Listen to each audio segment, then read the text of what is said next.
checking out the signals for the Baltimore Colts. Unitas gives to Amici.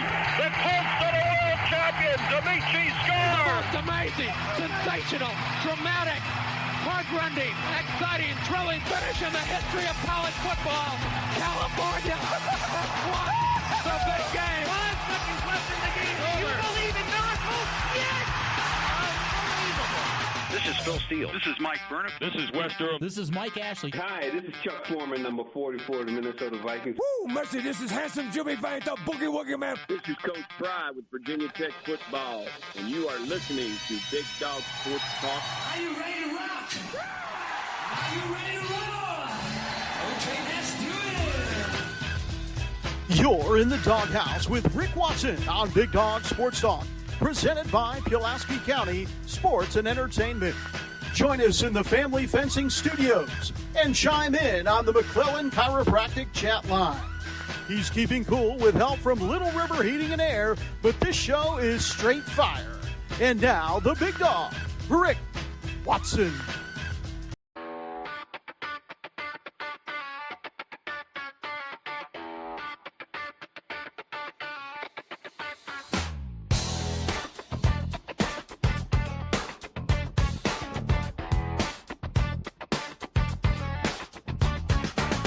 Rick Watson's got the mic, he's the big dog king. Cover sports so sharp, it's a New River thing. Virginia Tech fire, Radford pride too. Every stat, every play, he's bringing it to you. He's got that voice, deep as the valley, breaking it down, no dilly, no dally. Big dog sports talk, feel the bark.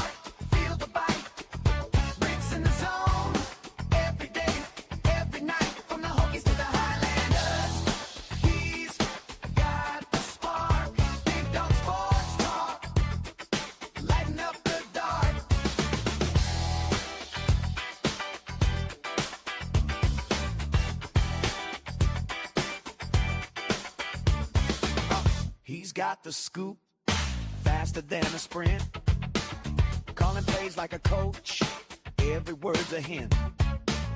From the courts to the fields, the stories unfold. Rick's play-by-play, worth its weight in gold. With a laugh and a growl, he'll pull you in.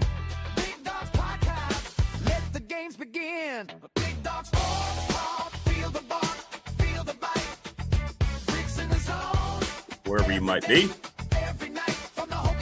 It is the Hump-Day Wednesday edition of the program. Hence, the camel. Coming up here in just a little bit, Ron Shelburne's going to join us, the Radford Hall of Famer. He's got a story he wants to tell. Kion Brown will join us coming up at the bottom of the hour, and then Damien Sordelett. Hey, what do you know? Virginia Tech football is actually going to allow media to talk to them. Who knew? What a concept. Hit us up in the McClellan Chiropractic chat room. Many people are getting in there already.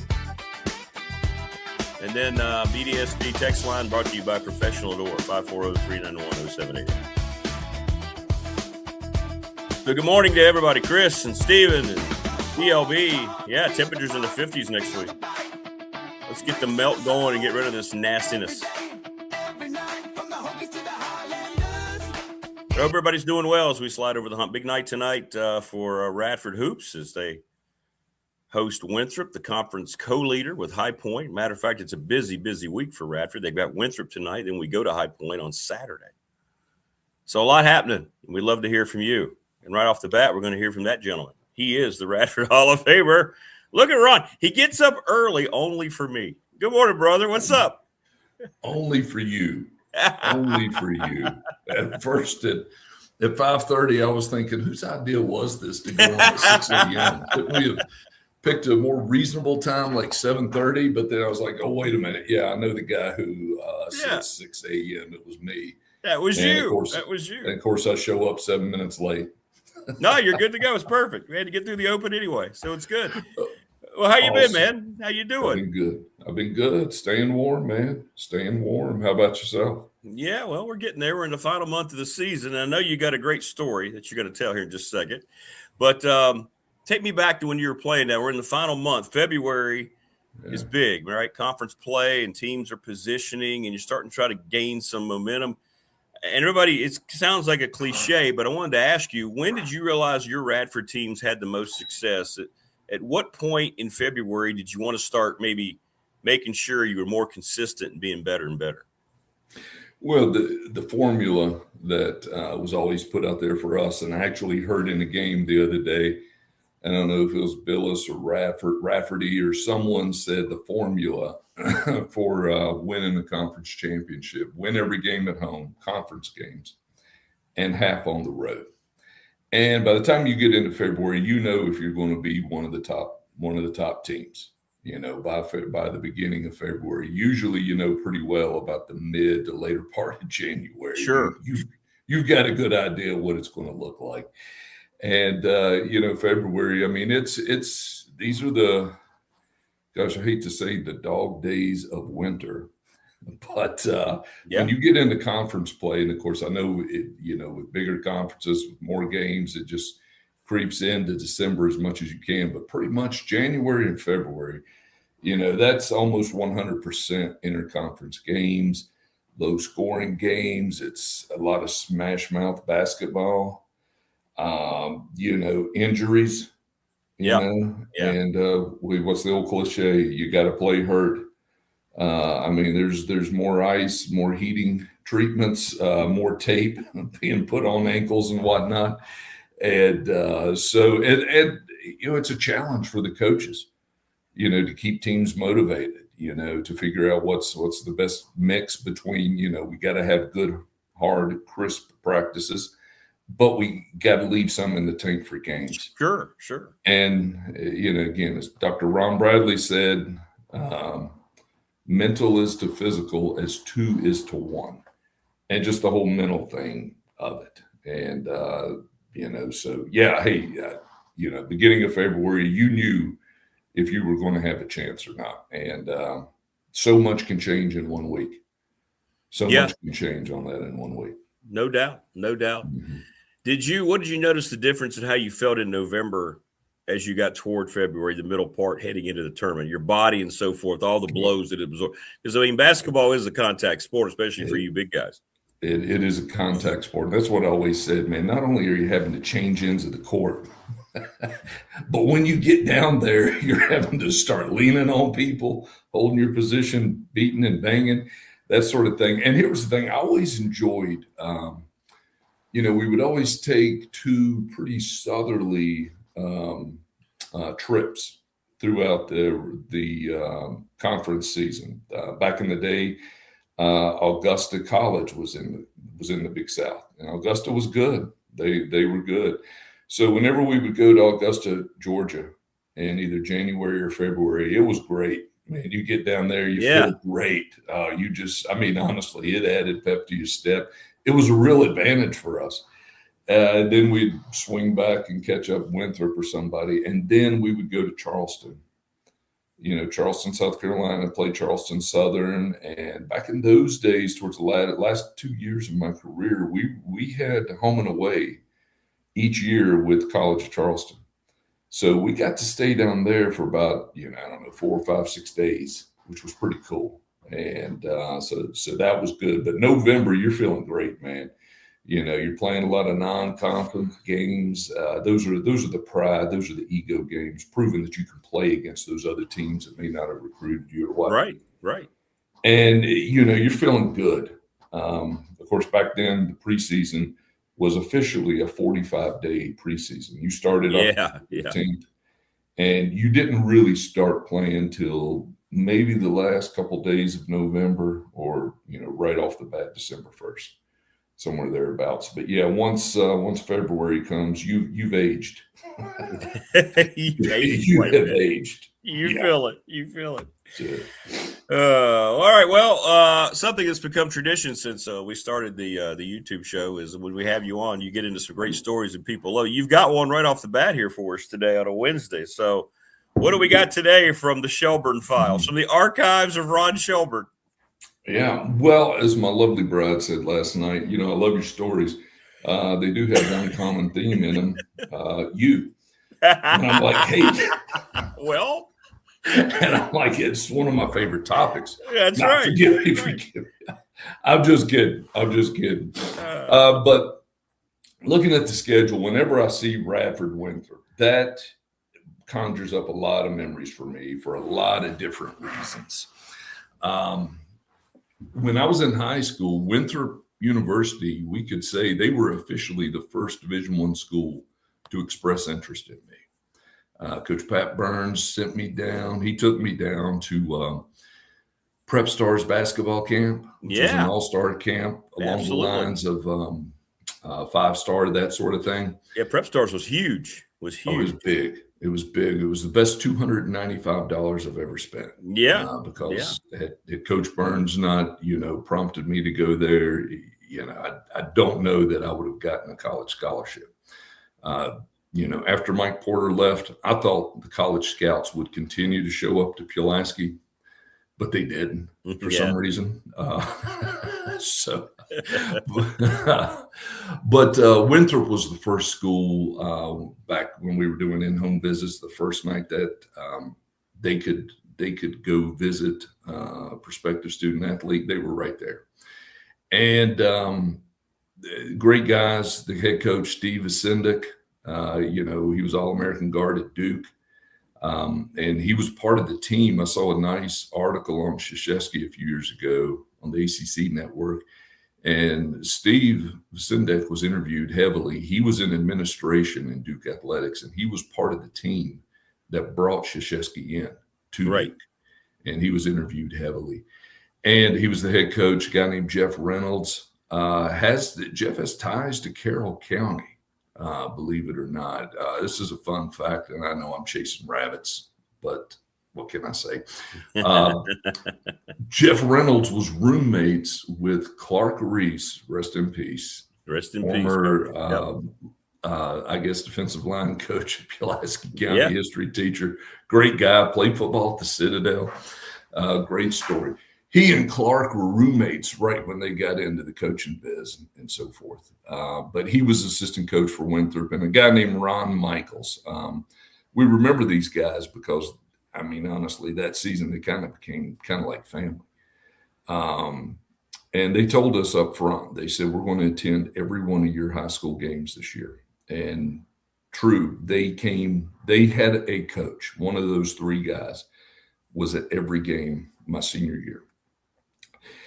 And I remember we were at Cave Spring playing, and this was a snow game. And I didn't expect to see, you're focused on the game or whatnot, but these guys are calling you throughout the season. I didn't really know if they'd be there because I knew they were in New Orleans at a tournament. And they were between games. This was a Friday night game. I think they played Thursday. They played again Saturday. I looked up in the stand. There's Steve Vasindik. He flew up to Roanoke, came to the game, and then flew back to New Orleans. And, Mom would make cookies for him. At the end of the game, she'd give him a big batch of cookies. And, they became friends. But, as the season went on, I decided where I was going was Radford. There was less and less love. Or it was sure. No more cookies. Guys. Yeah. It was, Mom still gave me cookies. Yeah, just not the best batch. I got first dibs, as I always did. But so anyway, we were close. But, the last words they said to me was, Ron, best of luck, but we want you to know we are coming at you every single time we play you. And I said, all right, I really wasn't expecting anything different, but cool, And so first time we played Winthrop was down there. We had actually been at Augusta College on a Saturday, drove back up and picked up Winthrop down there in the Winthrop Coliseum, which is a good place to play, for a Monday night game. And this was smash mouth basketball at its best. It was physical. It was just a brutal night. And true to form, they came at me. I think in regulation, I had 2 points. But in regulation, I think we ended up tied at 40. Okay. Donnell Howard, who was a great small forward for Radford University, was here for 2 years. He was from the old Ferrum Junior College, if you remember when they were a junior college. Yeah. He and Pee Wee Barber, who went on to great things at Florida State and other places, played together. Donnell was our small forward. I think he was our high scorer at 10 that night. He carried the load. And so I remember coming off that game. It was just, physical, whatever. And we're coming off the court. We go into overtime. And I keep thinking, oh, man, the coach is going to be upset. We only scored 4 points or whatever. But they were professionals. They knew this. This is kind of what to expect. They were hyping us. They were excited that we got it to an overtime game. And they saw it. So, that kind of gave you a little life. So we go into overtime. Again, nothing changes. I mean, it's just back and forth, just hard basketball. And the refs, look, I'll give them credit. They called a consistent game. And I would say they called a good game because they were the same on both ends. They kept it under control. Yeah, this wasn't a slugfest where people were about to fight. It was just physical basketball. Sure. And so, as this overtime goes, we trade a couple baskets or whatnot. And Joe Davis had a play for me, okay? And what it would be is me and Swan Wainwright, okay? We were the two post players. We would move from the low post to the high post, okay? And the play ultimately was designed for me to get a shot on the wing of about a 17, 18-foot jump shot on the wing, okay? And we had some success with it. Point guard kind of fakes my way, goes opposite. Post player comes, sets a screen, and I flare out on the wing, catch the ball, and try to do whatever. So we run that play. I come around, I catch it. I got the jump shot. Coach Davis, he felt comfortable with me shooting in that range. And I remember I shot, and there's probably 2 minutes left in this game. And it was weird. I missed the shot, but I remember coming down the court. I'm like, I shouldn't have missed that. I don't understand it. It was one of those weird things. I don't know if it's the Coliseum or what, but the depth perception. It was one of those times where, when you're up shooting a jump shot, it's almost like you're shooting level with it. Now, I wasn't so high off the floor that was the case, but it was just like I was almost shooting down at it. I don't know what it was, but I thought I should not have missed that shot. I'm not going to miss that again. Trade baskets, and Winthrop goes ahead 46-44. Okay.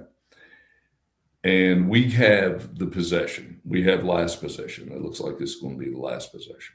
Okay. So we come down and we run the exact same play.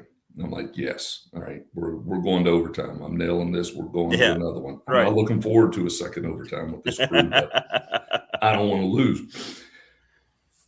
So we're starting to run the play. Rod Cousin, who's the point guard back then, was a great point guard. Great point guard. Yeah. In the history of Radford, his son, Kane, was on that last NCAA tournament team. Yeah.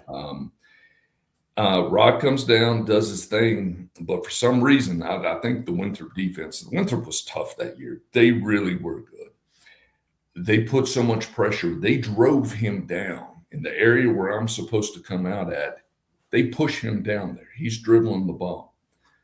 So, I'm coming across the lane, bam, the area where I'm supposed to be at. There's Rod. Okay. So, okay, whatever.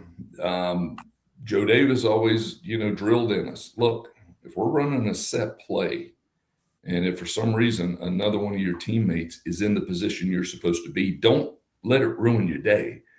Don't assume we're not going to, score on the play. Just fill into where they're supposed to be. You should know the plays. You should know where everybody's supposed to be. So I said, all right. So instead of going to the wing, I couldn't because he was there. That wouldn't have been standing there. Yeah. I stop. Well, I just shoot straight to the top of the key. Okay. Straight to the top of the key where the point guard was supposed to be. Okay. Now, nowhere in Winthrop's scouting report do I believe anything was said about number 42 from Radford as a 3-point threat. Okay. I just was, I just operated on the assumption that wasn't happening. So I come out there. Well, time is ticking down. this is a tense game. Both teams want to win. And look, there was, the Radford-Winthrop series. I don't know if it's just because it's a 2-hour shot between the schools. Both schools are very similar. There's always pre-1988. Yeah. And this was January 1988. I am really dating myself. It was always just a tough series leading up to tonight. That's something about me and Winthrop. Yeah. When you see that, you're like, I want to beat those guys. But, I know. So I swing to the top. Time is ticking down. I mean, you can hear people just kind of like, all right. I mean, you can just feel it, the tension kind of boiling. Rod is, surveying, just dribbling, looking around, seeing what's open. And I'm standing at the top of the key. He starts to kind of come back, looking around. And, keep in mind, I'm not missing this shot on this set play again, even though I was at the top of the key now, not in my normal spot. Not in your normal spot, yeah. So Rod's just dribbling, looking around, and it's like he almost just stopped, picked the ball up, and kind of underhanded it to me. I mean, that's what I remember. I'm sure it was a nice chest pass or whatever, but it was just kind of like, here you go. It's like, here, it's yours. Yeah. Take it. So he did. That's all he had to do. I mean, I just had it in my mind. All right, I'm locked in on this. I took it, I cocked it, and fired, and bam, drained it. Okay, horn sounds. There's chaos. Nobody knows what happened. No, everybody knows, okay, we made a shot. All right, was it a three-pointer? Because the refs had not called what it was. Oh, they had not signaled. They did not signal anything. We didn't know what was happening. So I just knew I was at the top of the key. So I turned, here's Joe Davis coming to the scorer's table. It's a three. Steve is sitting back down. No, his foot was on the line. And I knew my foot was not on the line. A pet peeve of Joe Davis's, and probably every coach, was when you're shooting jump shots, especially at the three, when you're shooting around the 3-point line, you better either be beyond the three or inside the three. Yes. Do not have your foot on the line. And in preseason, we ran pretty much the same drills. We would have 3-point shot drills that I would participate in. So I knew I was either one way or the other. My foot was not on the line. And I didn't know. Honestly, I didn't know where I was. I just knew I was at the top of the key. So the refs, to their credit, they get together. And there was a taller, I guess he was the lead official or whatever. Yeah. They're coming in there. They're going towards the scoring table. Well, they stop. And there's no replay, by the way, everybody. There's no replay. So this replay. It's not like you can go, let's look at the monitors. This is Oh, no, not at all. No, the refs had to pay attention the whole time. Not that they don't now. Yeah. But there was no replay, except the next day when the coaches were looking at it.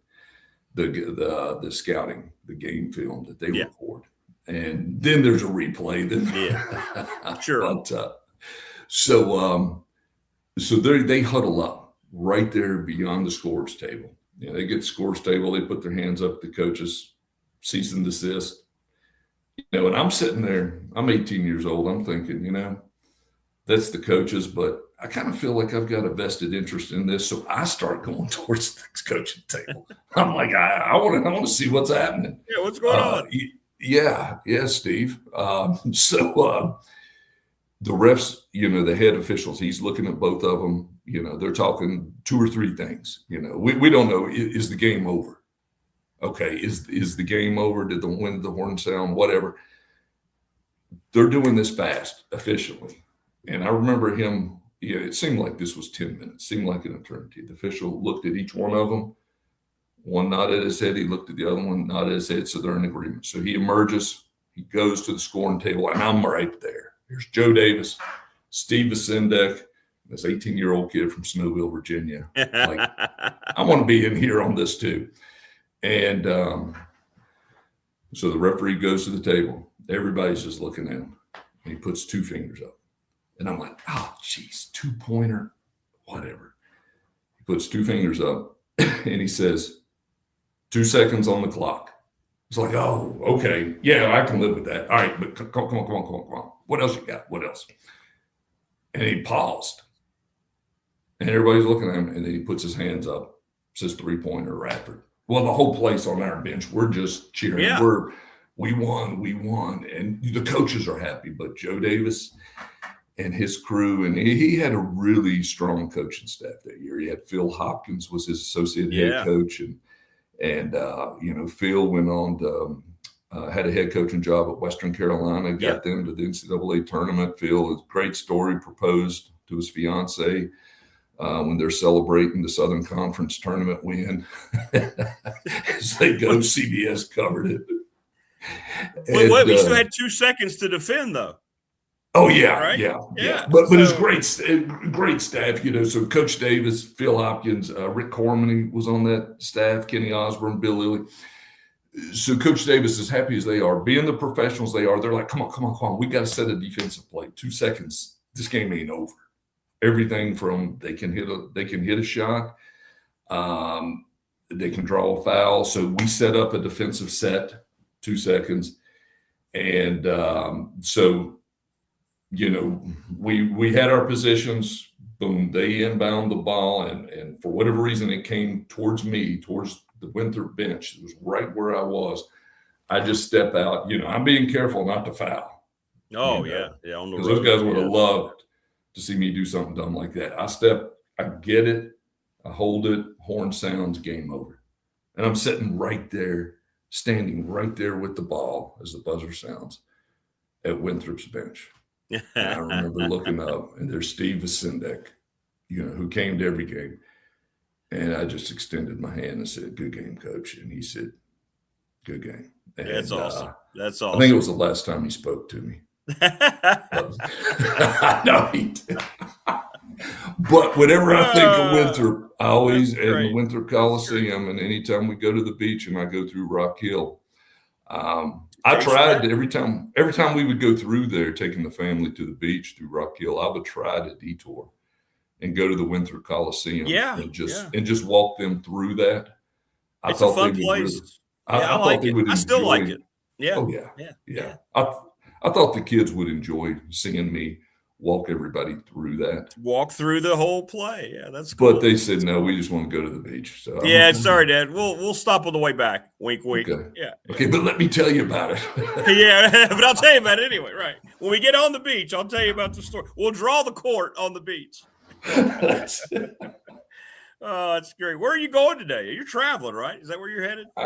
I'm traveling. I'm going, and this has some basketball notoriety, this little town. I'm going to the town of Gate City, Virginia. Okay. Yeah. Home of Mac McClung. I think they've got a mural of Mac down there somewhere. I may try to find it and snap a picture. Yeah, you should do that. That's great. And going to see some of the great agents of Farm Bureau down in Southwest Virginia. It's weather permitting. It's going to be a great day. Well, and speaking of Farm Bureau, we'll have Marty and Rags on next week. Coach had hernia surgery. Ooh. So he'll be on next Wednesday with Marty. So that'll be fun. Yeah. So that'll be we got to get you some Farm Bureau gear. Those guys wear that Farm Bureau gear. We will, yeah. I'll make sure. I'll find out for sure. I think I'm right though on the sizes. So okay. Let's nail that down quick. Yeah. Order is going in. That's it. Well, great stuff, brother. Thanks for jumping on early, man. That's a great story. Everybody's saying tell Ron hello. So hey, big dog, I love you, man. I love the show. Too, love all you peeps. You too, brother. Be safe in your travels. Come see us down at Deadman. I will. Take care. All right, brother. Thanks for jumping on. That was great. That was awesome. Ron Shelburne here on the program. Good way to start here today. But Ron wanted to come on, and I hadn't talked to him in a while, and he needed to come on early. We were going to have him on like later in the show, but he said, "Hey, how about we do it right off the start?" And I said, "Sure, why not? Be something different. Let's do it. So we go from one Hall of Famer post player to another Radford unbelievable post player. Rick, I see you, buddy, but I can't hear you. Let me fix something on my end. It might be on. I might have to send you another invite. I think it's something I'm doing. Let me see. I don't think so. I can't hear you. I don't think so. Yeah, hang on. Let me send you another invite. Yeah, hang on. Hang on just a second. Hang on. This is the glitch that I've told StreamYard about now like 6 times, and they still have not.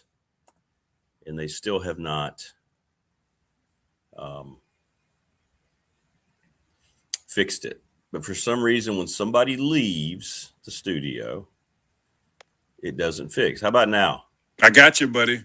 Okay. Yeah, I don't know. It's something with this studio. It's not you. Okay, I got you. I've sent them like 5 or 6 messages with something about when you have 3 people and somebody leaves for some reason, when the next person jumps on, they can't hear. Yeah, man. I don't know. How you been, man? First of all, how's everybody feeling? Everybody's good. Everybody's good. I'm sick of the snow outside. Now I'm sick of snow. Oh, yeah. From day one. I mean, it's terrible. It's the worst thing in the world. It's ridiculous, man. We've been out of school forever. How much did you guys end up getting between the 2 combined storms? I think it was about 8 inches, maybe. There was a ton of ice, though. It was like the ice turned into concrete. Correct. I was like, what is that? I've never seen anything like that in my life. No, it's just not. No, it's terrible. Yeah, man. How much you in Radford? Radford's got a lot, right? Oh, yeah, we got a lot, man. Saturday was we got a lot here Saturday evening. So we got like 8. We got about 8 here. I measured total about 8. Yeah. So you guys out of school today? The kids out? They have been. I think most of them are going back late around the area today, like 2 hours late. Yeah. So and we were out. We had a virtual day Monday at Radford still, because it's taken them a long time to get the roads clear because, you said, it's just ice. It's ice packed down on the roads. Right. Yeah, man. So they can't do much about it. Hey, Wayne's asking. He said he sent you a LeBron doll. Yeah. Did you get a LeBron doll from Wayne? So he sent me a picture of one, and then I sent him a picture that I already had it. He was like, "Of course you already have it." Oh, that's cool though. Yeah, that's nice, man. I love Wayne. What was it? Just like a action figure? Or so it was the LeBron Barbie doll. There's a LeBron Barbie doll? Yeah, wait right here. Oh, he's gonna go get it. I gotta see this. He's got a LeBron Barbie doll. Hey, there we go. Yeah, man. These things were all the rage when it came out. Oh, wow. Wow. Man. Now that's something that'd be cool. You can say, "Hey, man, could you sign this for me?" Just absolutely. Yeah, man. In front of it there. Yeah, that's a good one. Pretty cool. Well, that's pretty nice of Wayne. Wayne's the man. Wayne's the man. It's got to be tough though to think about something that you would not have from LeBron. I can't think. Like, I know shoes. You're looking for game shoes and things like that, right? Yeah. I got one. I think he's done next year, so I got one more year to try to get that stuff. So it's got to be tough. Yeah. All right. So I want to ask you from a Tech perspective now. It's pretty clear that Nito has hit the wall, the freshman wall. You hit the freshman wall. You've told your story here on the program. What do you do? Even a guy as talented as that, making as much money as he is, what can he do now as we get toward the middle of February coming up? What does he need to do as a player? What did you have to do to kind of correct hitting that wall, regardless of talent level, regardless of how much money you're making? Well, I just had to push through and lean on the coaches and lean on extra work and get out of your head. And another thing I think that works for players is watching an old game where you had a really good game and just reminding yourself of how good you actually can be. The good thing with Neo is that the NBA goes off of potential now. So he'll still be a first-round pick because the NBA, it doesn't matter what you do in college. You see guys in college average 5 points, and they be first-round picks. So he's going to be fine. But at the same time, for the Hokies, every game is a must-win. I talked to Coach Byers yesterday, and I was like, "You guys got a big one on Saturday." He said, "Every game moving forward is a big one." Yeah. I say, yeah, man, but this NC State one, man, for both teams, that's why it's so big for me. Is like you guys are pretty much the same. So, this is one of those games where you'll look back and say, that's the one we had to win. And that's the one that has been the difference of making the tournament and not making the tournament. So you pretty much control your own destiny. But I see a lot of similarities from that team that won the ACC tournament when, it was an up and down regular season. And then we were on the air. I said, I got a feeling that something's about to happen for Virginia Tech. and they're about to just string it together and win the tournament. And they ended up winning it. But Neo, he's a guy that has to play well for them to win the tournament. I think he will get back to where he was. But like you said, it's that freshman wall, man. It's a real thing. When I went through it, it was about a month until I had a good game again. And I remember it. We were down at High Point in the old gym, the little small one. Yep. And, I just had an amazing first half. I think I had like 14 points in the first half, and I could not miss. And it just clicked for me that night. And I think eventually the same will happen for him as well. He's such a talented player that a lot of times, too, he likes to let the game come to him. Sometimes it's okay to force the game. Sometimes it's okay to go out there and be aggressive. And I think if he does that, the game will come back to him, and he'll be the player that people think he can be and the player that we know he can be. You're close with JD. I mean, so in other words, they know the urgency of this next 2 games. Absolutely. They? Yes, they 100% know. Yeah, they really do. And it's huge. We're in February. So it's crazy because whenever you get to February, you're automatically 3.5 weeks away from somebody's conference tournament starting.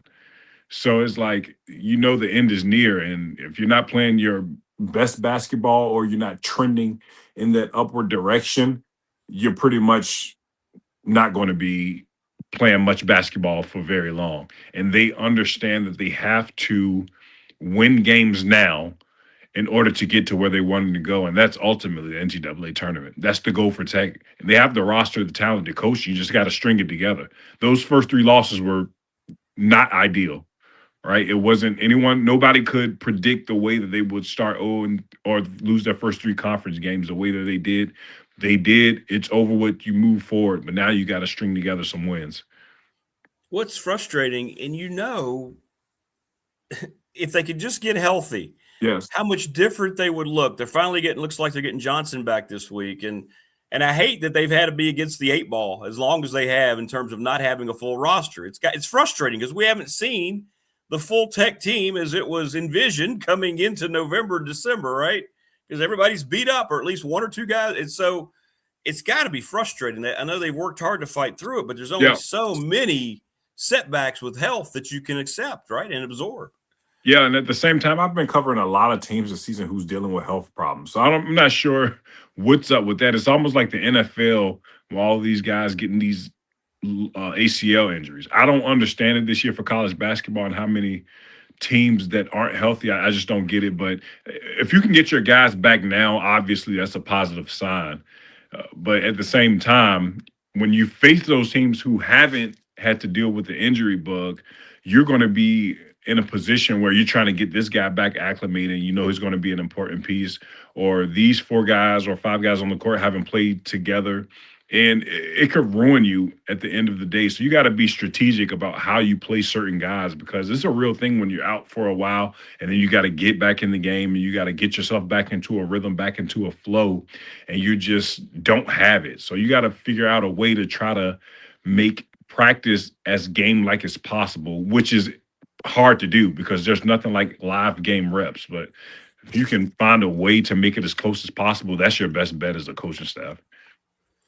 Well, I'm telling you, Duke is a little different, aren't they? Yep. Cameron Boozer's a beast. Cameron Boozer's not normal. God. He's not normal. Yeah. Got to watch him pretty much last night for the first time up close, and I'm just like, okay. Yeah. This guy's the number 1 pick. Yeah. He won't be, but he should be. No, he won't be, but he should be. Yeah. He's got everything. He's got everything to be a very special player. I hate whenever I watch Duke play and somebody says it. He's not the most athletic guy. He's athletic enough. Sure, he's not Vince Carter or Michael Jordan or prime LeBron and none of those guys jumping 58 inches off of the ground. But at the same time, who else is? He's just as athletic as he needs to be. His skill chart is off the chain. Like that kid can pass the ball. He can shoot it. He can play on the inside. He just destroyed Virginia Tech over the weekend. It was nothing that they could do with him. Yeah. He's just a really good player. And when your dad was the number 1 pick, I think it was in the 2000 draft coming out of Duke, he knows what the pro game is going to be like. He's already a pro. That kid is unbelievable. But I'll say another thing. I was watching Jamal Mashburn this weekend, and he said that if Cooper Flagg were in this year's class, he'd be the 6th best freshman. How ridiculous is that to say? That was the most ridiculous thing I heard all weekend. Yeah. That kid just had 50 in the NBA last week. And you're comparing him to players that are in college right now. Some are barely struggling to score 11 points that you had ahead of him. Like, what are we doing? I know. Like, what are we doing? Come on, man. Don't compare a college player to a guy that's in the NBA right now that's supposed to be a freshman that just turned 18, I believe. He just turned 18 last month. Was it 18 or 19 last month?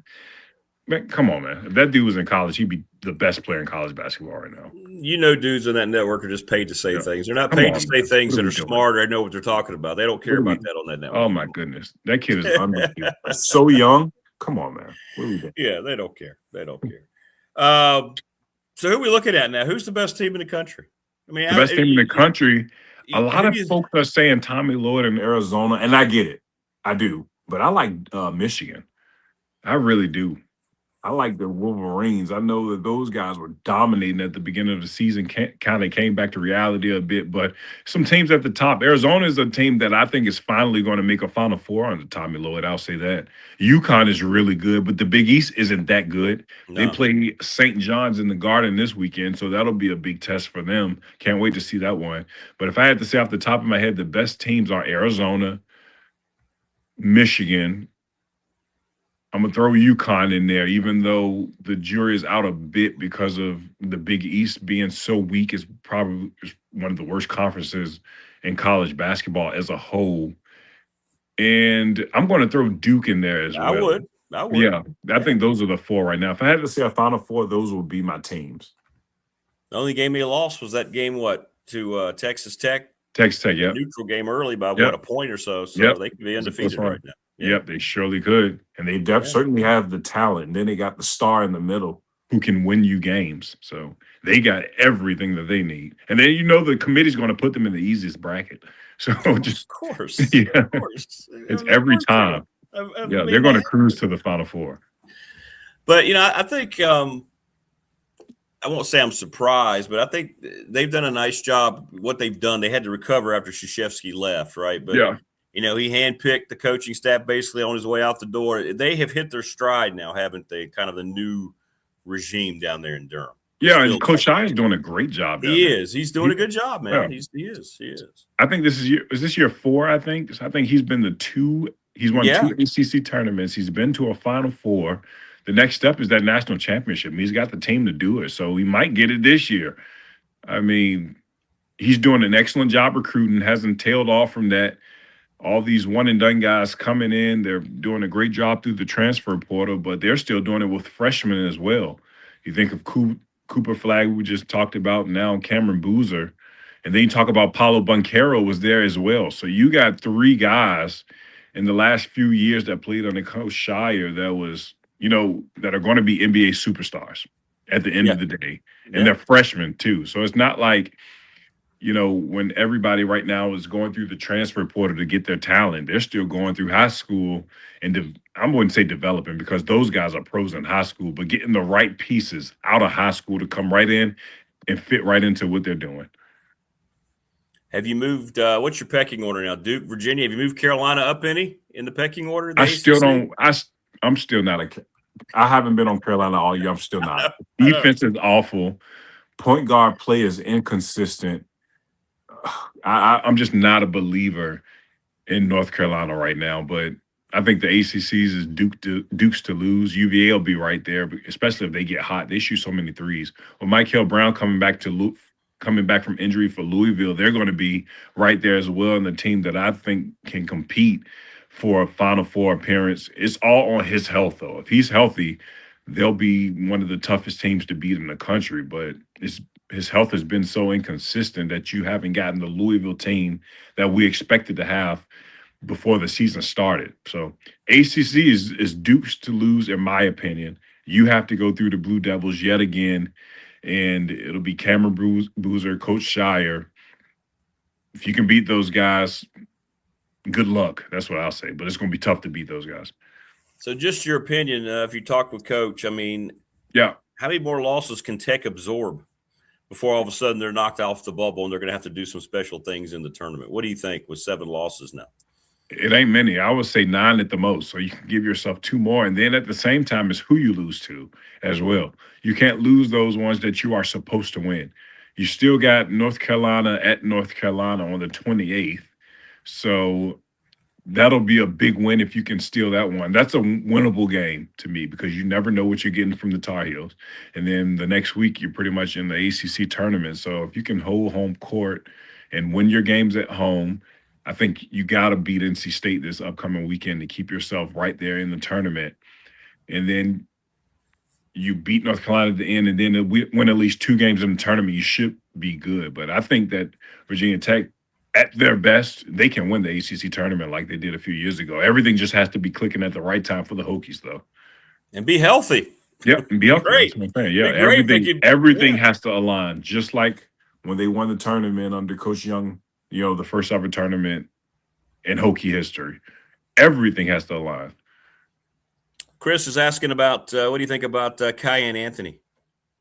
Oh, he's a really good player, I think. I don't think he's ready for the NBA yet, but I think one more year at Syracuse or maybe even the transfer, because we hear rumblings out of Syracuse that everybody on that roster is not happy with, or the alumni is not happy with how the Orange look right now. They want change in that basketball program immediately.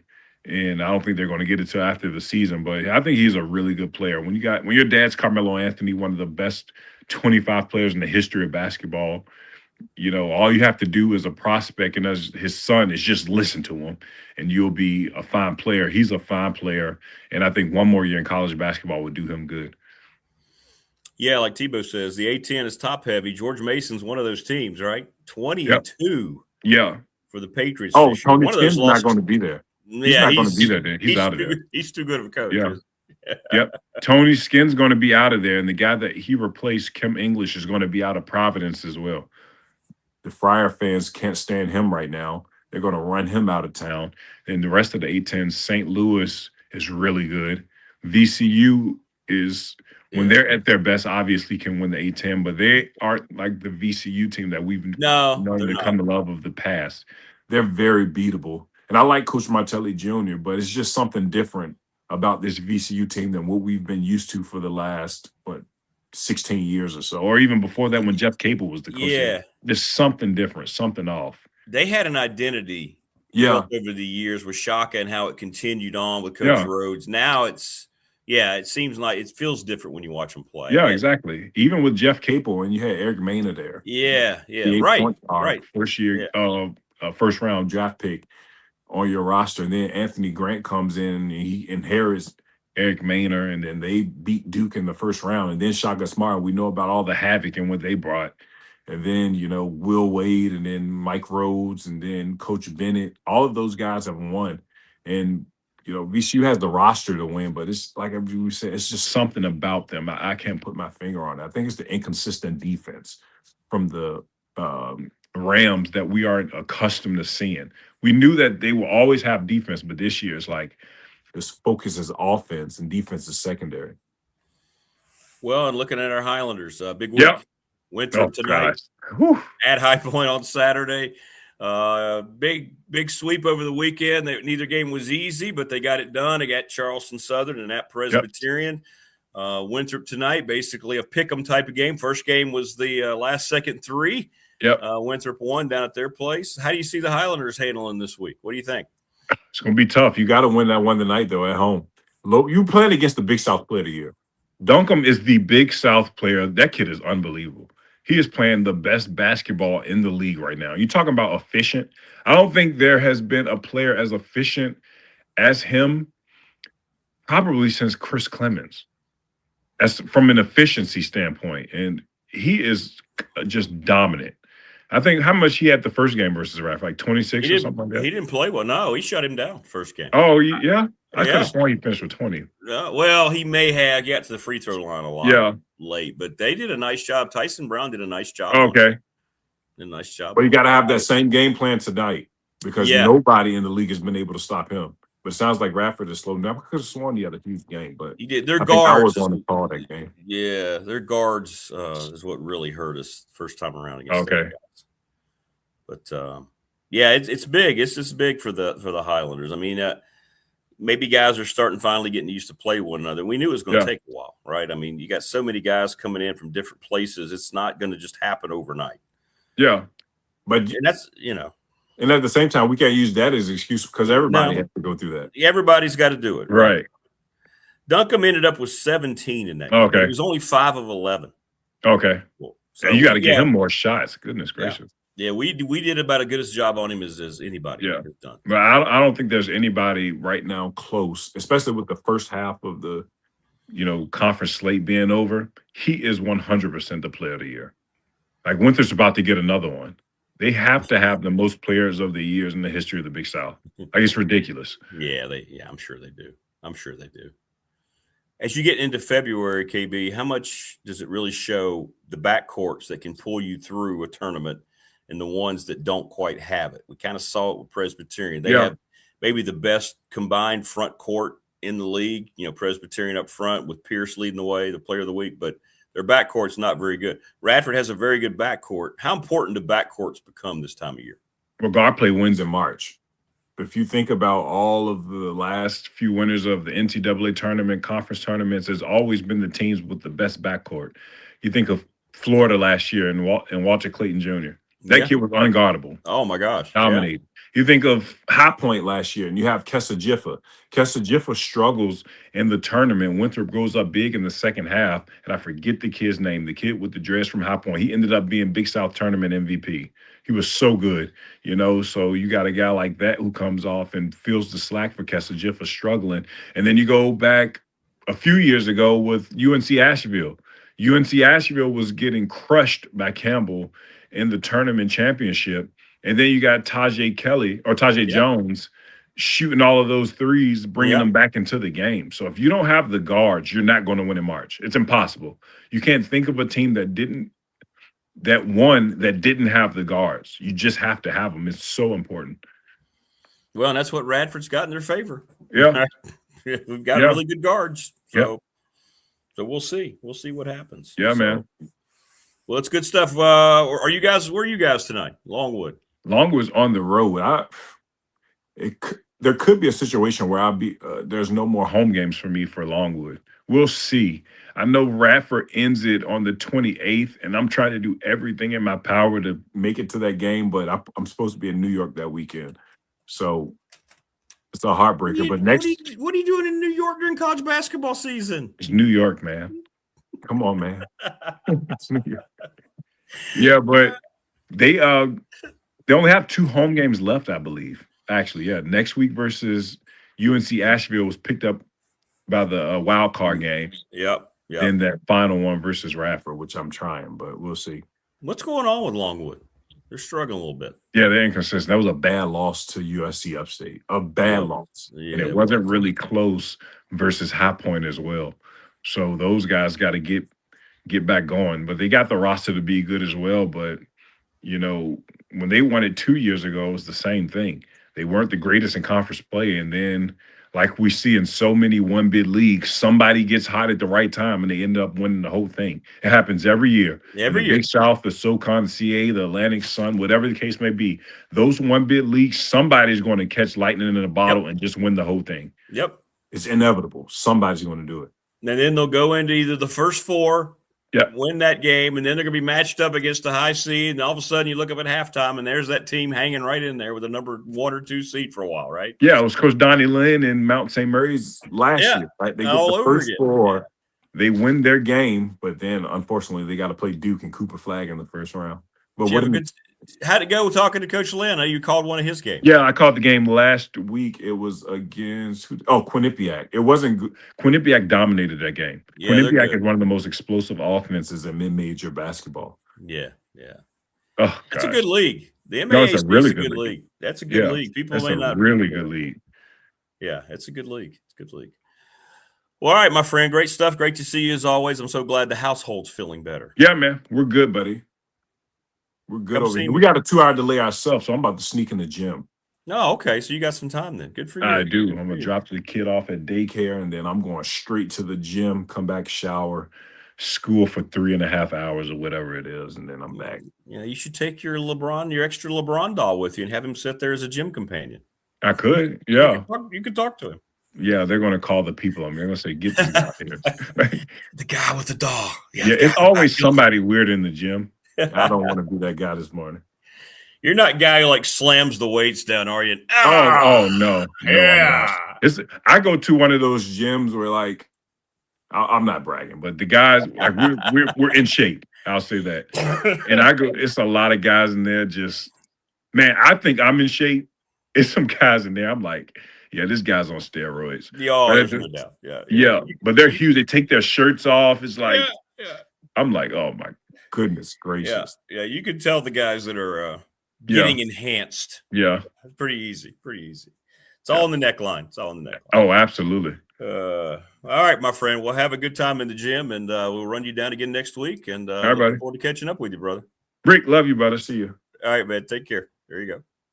Kion Brown. Love you too, by the way. He's right. Yeah, you can always tell the steroid guys. Steroid guys are, they think that they're fooling people, but they're not. Hey, welcome. We got a lot going on here in the program. What a way to start. Hall of Famer Ron Shelburne, Kion Brown. We're going to segue right into Damien Sordelett, and oh my goodness, it's a Christmas miracle. Virginia Tech football is going to allow the media, the local media, to have a conversation or two. Oh my goodness. Who knew? Want to thank Family Fencing, sponsor of our studios here in Reiner, 540-200-8294, familyfencingnrb.com. Give them a ring today, please. Go see Jason Green and company. Mark Hundley, right off of Walters Drive, 155 Walters Drive, Pepper Ferry Road, sponsor of our chat room. McClellan Chiropractic, awesome as always. Professional Door Incorporated, Travis Williams. Commercial residential garage doors for 38 years, sponsor of our text line at 540-391-0788. Awesome stuff. Want to thank Pulaski County Sports and Entertainment, the presenting sponsor of this program. Warm weather in springtime is going to mean a lot to everyone, but no more so to the folks up there at Pulaski County Sports and Entertainment with the things that are already on the docket. Charles Lee, Little River Heating and Air, 540-553-2971. Give him a call today. Let them come take care of all of your needs. The Seahawks have pulled ahead, and our attorney Ryan Pry question of the week, 701 West Main Street in Radford. Seahawks have gotten 31 votes for the Super Bowl winner. The Patriots have gotten 23 votes right now. National Bank member FDIC, the exclusive banking partner of BDST, and my exclusive banking partner for the last 35 years. The Ready Set Fund, ReadySetFund.com with Bob Christ 11, CRIST 11 at Gmail, and ReadySetFund.com if you have an organization, sports team, whatever it might be, church, doesn't matter, to raise some money. The NRB Super Bowl at 382-5525. They're going to have Super Bowl bowling, which is great. They're the NRB Super Bowl. In other words, they're going to have the game up on big TVs on top of all of the lanes. So you can go in there with a group of 8. You won't spend a lot of money per, and you can have pizza, beverages, and just sit there on Super Bowl Sunday at the Super Bowl. Give them a call. And thanks to James Lawson, 300 North Franklin Street in Christiansburg. Give him a call, 381-8011, Lawson's Mobile Home Supply since 1997. And to Brandon at Top Shelf Apparel for sponsoring our T-shirts and creating our T-shirts. Great, great stuff. All right. Always great stuff when that gentleman joins us on the program. Damien Sordelett, and first of all, congratulations. And are you just pinching yourself that you actually finally get to go talk to Tech football people? Yay! Wish I had a little bit more time than 1 hour to talk to 4 people, but yeah. That's all they gave you? An hour? Yeah.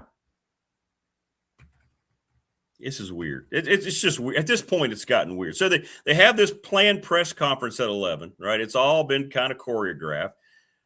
I don't know. Have you gotten any information as to what it's going to be like? What are they going to be doing? Are they finally going to show you the staff, or what's going on?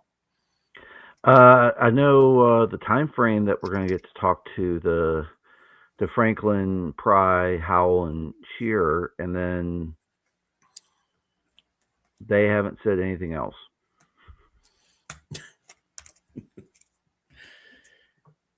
Well, on behalf of all of you guys who I know are terrific at your job, it really bugs me to see that he went out of his way, Franklin, to talk to an ESPN guy where he could control the whole dialect of it and talk to somebody else nationally. He's done this the whole time since he's been here, totally ignoring the people that our watchers and our viewers follow, the people that are dedicated to covering Virginia Tech football.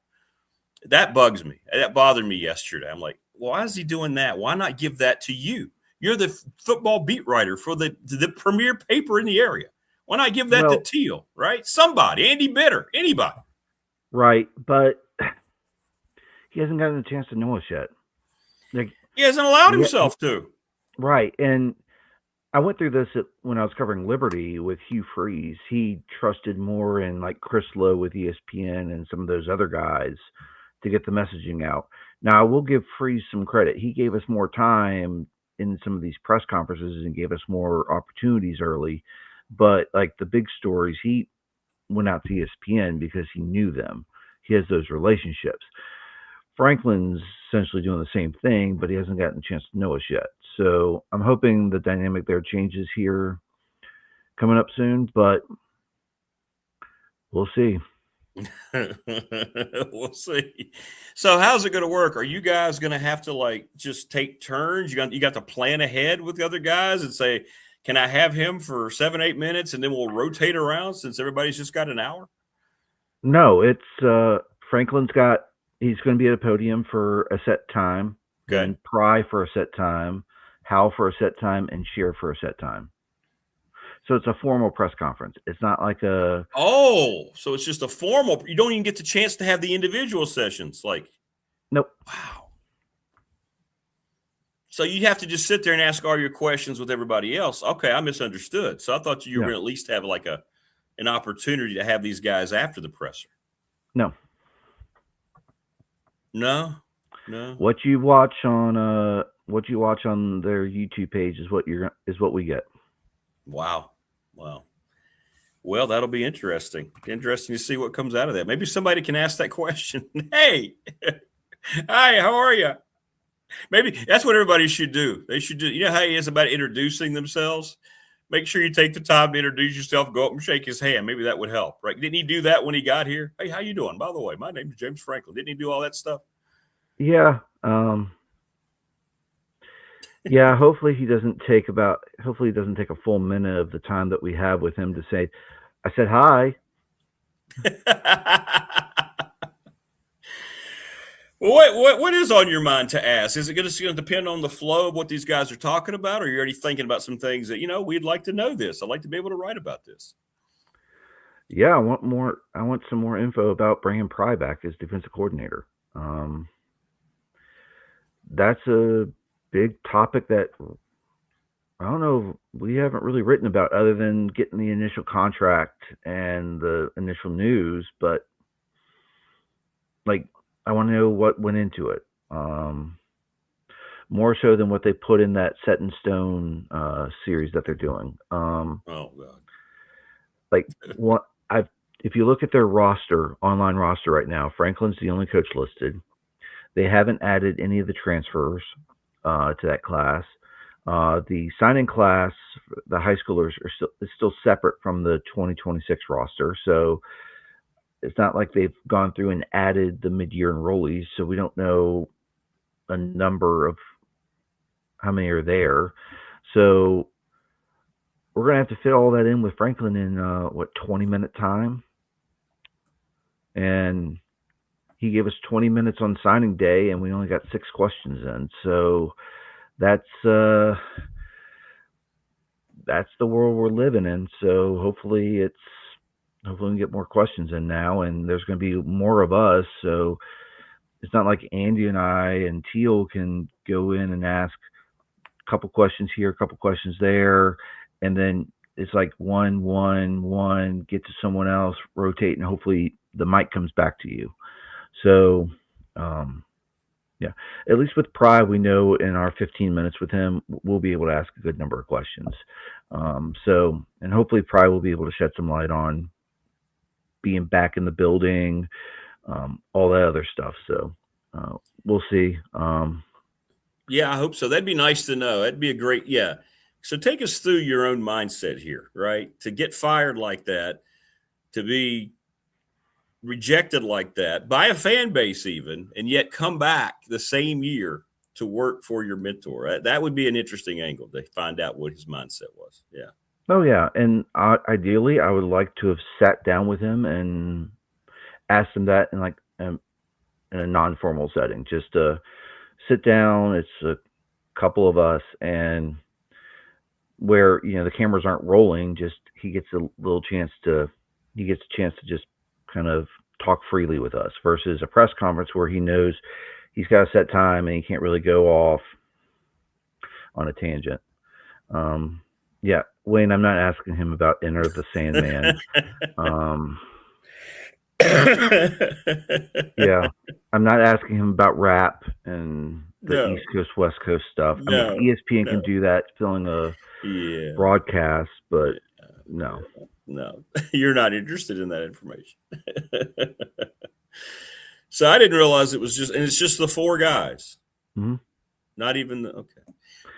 We should be getting the other assistants at some point before spring. I'm not holding my breath. No, he controls it all. Yeah, he controls it all. Yeah. I never understood coaches. And these are grown men. These are professional men, right? That you're bringing in to be part of your staff. These are grown-ups. These are dudes. They're making a lot of money. And yet you have to dictate to them when you can go out and talk to people. Yeah, and I think Franklin is I noticed a lot of Virginia Tech social media folks shared a story that was posted on the socials. I think it was late last week, about the impact of how social media in terms of getting the messaging out for colleges. And I think that was kind of coordinated because Franklin has really dived into controlling the narrative through the socials, and he doesn't get to do that with us because we're going to ask actual questions. Great point. And that's a great point. And he doesn't get to frame what they do in terms of, oh, here's the final say for the product we're putting out, like the Set in Stone series. He probably gets final say in what that looks like. No, of course he does. Of course he does. So, he doesn't get final say in what we write or with the questions we ask. So he is controlling the narrative that way. And then he can say, oh, just limit that. I'm not going to ask about LED lights. That's a question for Whit. I wish we had enough time with Franklin to ask about all that stuff, like the heating at the indoor facility, the LED lights, all that stuff. But there's too much to talk about. We haven't talked to him since signing day. And a lot has changed since signing day. 100%. Yeah. 100%. Well, so, yeah, and what you're saying, so he wants to control every aspect of it. So is it almost like, since he knows he can't control it, he wants to limit it as much as possible? Yeah. That's kind of what it comes across as. Yeah. They may say something I don't want. They may take something and write something on their own. We can't have that. We can't have individual thought here. No, don't want that. Ooh, good. There's a good point here because we did have a breakout with him after the introductory press conference. It was myself, Andy, Teal, and the 2 Penn State writers who came down from State College. We got a chance to sit down with him, and it was just one of these lengthy answers where he talked about, this isn't one of those things where you need to take this and then connect the dots on this. And I'm like, that's exactly what we're going to do. That's our job, connect the dots. That's exactly right. Right. And he kind of looked at the 3 new faces when he was saying that versus the 2 familiar faces. When he was saying that, because I remember when I'm transcribing it, and I'm remembering exactly how he was saying it. I'm like, oh, he doesn't want us to go investigating. Yes. Yeah. No, he doesn't. No, he doesn't. Prometheus, I wasn't here when Pry was hired, so I don't know what the difference is, but I heard, he took time night and day. Yeah, he took time to get to know night and day the writers. Yeah. He came on the old radio show 6 or 7 times. He never gave any hesitation. Nothing was limited. He always had breakout sessions with the media. David Teal had some great conversations. He showed up on Tech Sideline a couple times. It was night and day. Night and day from Pry to what we're seeing now. Not even close. Not even close. Yeah. Well, it's interesting. It's very interesting. Well, I hope you get something out of it. I hope you get something out of it. We'll see. Yeah, it'll probably be Pry Angle. That might be the most interesting story to come out. Oh, I think so. I think it's a great story. If it works out for him and they have a big year and he comes back, I mean, he's a great dude. I mean, Pry's a good dude. You know, and what happened to him? He wasn't ready to be a head coach, or he wasn't a good head coach. Right? He didn't know how to do it. He just wasn't good at it. Or he needed some head coach seasoning at a lower level. Yes. Yeah, right. Instead of being thrown into, oh my goodness, let's go back to the place where I GA'd and have all these expectations and I'm not ready for it. Yeah, no doubt. He could still be a head coach someday. Who knows? Oh, yeah. But he'll probably follow Franklin, wherever Franklin goes next. Oh, I think there's no doubt. There's no doubt at this point. They're joined at the hip for good now. Oh, yeah. And I've had conversations with some people who think if a big job comes calling, like an SEC or Big Ten job that's appealing to Franklin, say after 3 years, he's probably going. No, there's no question. I mean, he tried to get a job before Tech. That's why Tech had to wait for so long. Yeah. He was trying to get on anywhere. You notice that's how he mentioned it in the ESPN article. Mm-hmm. Did you notice that? He kind of hinted at that. He was telling all these recruits that he'd already been in contact with, he had to say, well, we don't know how, let's see where this thing ends up. Because he was waiting to hear from like Arkansas and I don't know the other place, Florida State, whatever it was. So he kind of hints at that in the ESPN article. I saw that. Well, the openings were Florida, Auburn, Arkansas, UCLA. Yeah. I don't know if he dealt with the Philadelphia media a lot because that would require them to cross the state. Yeah, that's true. Penn State. Yeah, that's true. Happy Valley. Yeah. Well, you would think in a place like Happy Valley, you would want to, and I know that you didn't have a good relationship up there, but it's all about Penn State football. You would think you could forge, and we're all about Virginia Tech football. So you'd think you would want to forge a bond. And from all accounts, he did. And then when COVID happened and you could do everything on like this, and he could control the narrative. And I agree with the comments. Yeah. I agree with the comments about Pry. You know, if he had the resources, if he didn't have to rebuild the entire roster, if he actually hired experienced coordinators, he probably would have been better off. Yeah. He would. But again, first time coach, he had to learn somehow. And unfortunately, it was to the detriment of Tech for a short period of time. Yeah.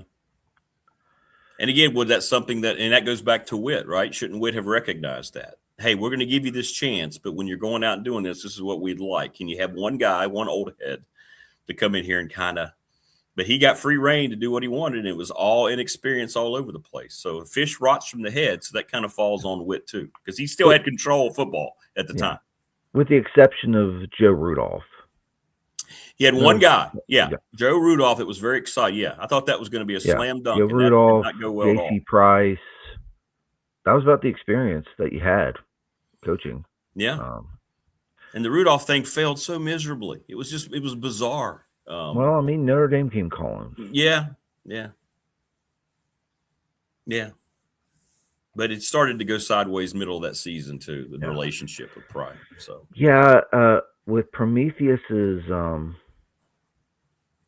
comments, I agree. Like, he chose not to sign with a program until he did at Virginia Tech, because then you can recruit as many guys as you want without being accused of tampering. You're a private citizen. Who's that? Franklin. Like, he chose. Franklin was trying to get jobs and he got turned down. And there's also That's what happened with Franklin. Yeah. I know that. So that's not speculation. He kept Tech waiting for 3 weeks because he was trying to get involved with other jobs. And then he went back to Tech because he had an offer. Right? Yeah. I've heard your story. I've heard the story of Tech came to him with an actual good offer and had breakdowns of everything. And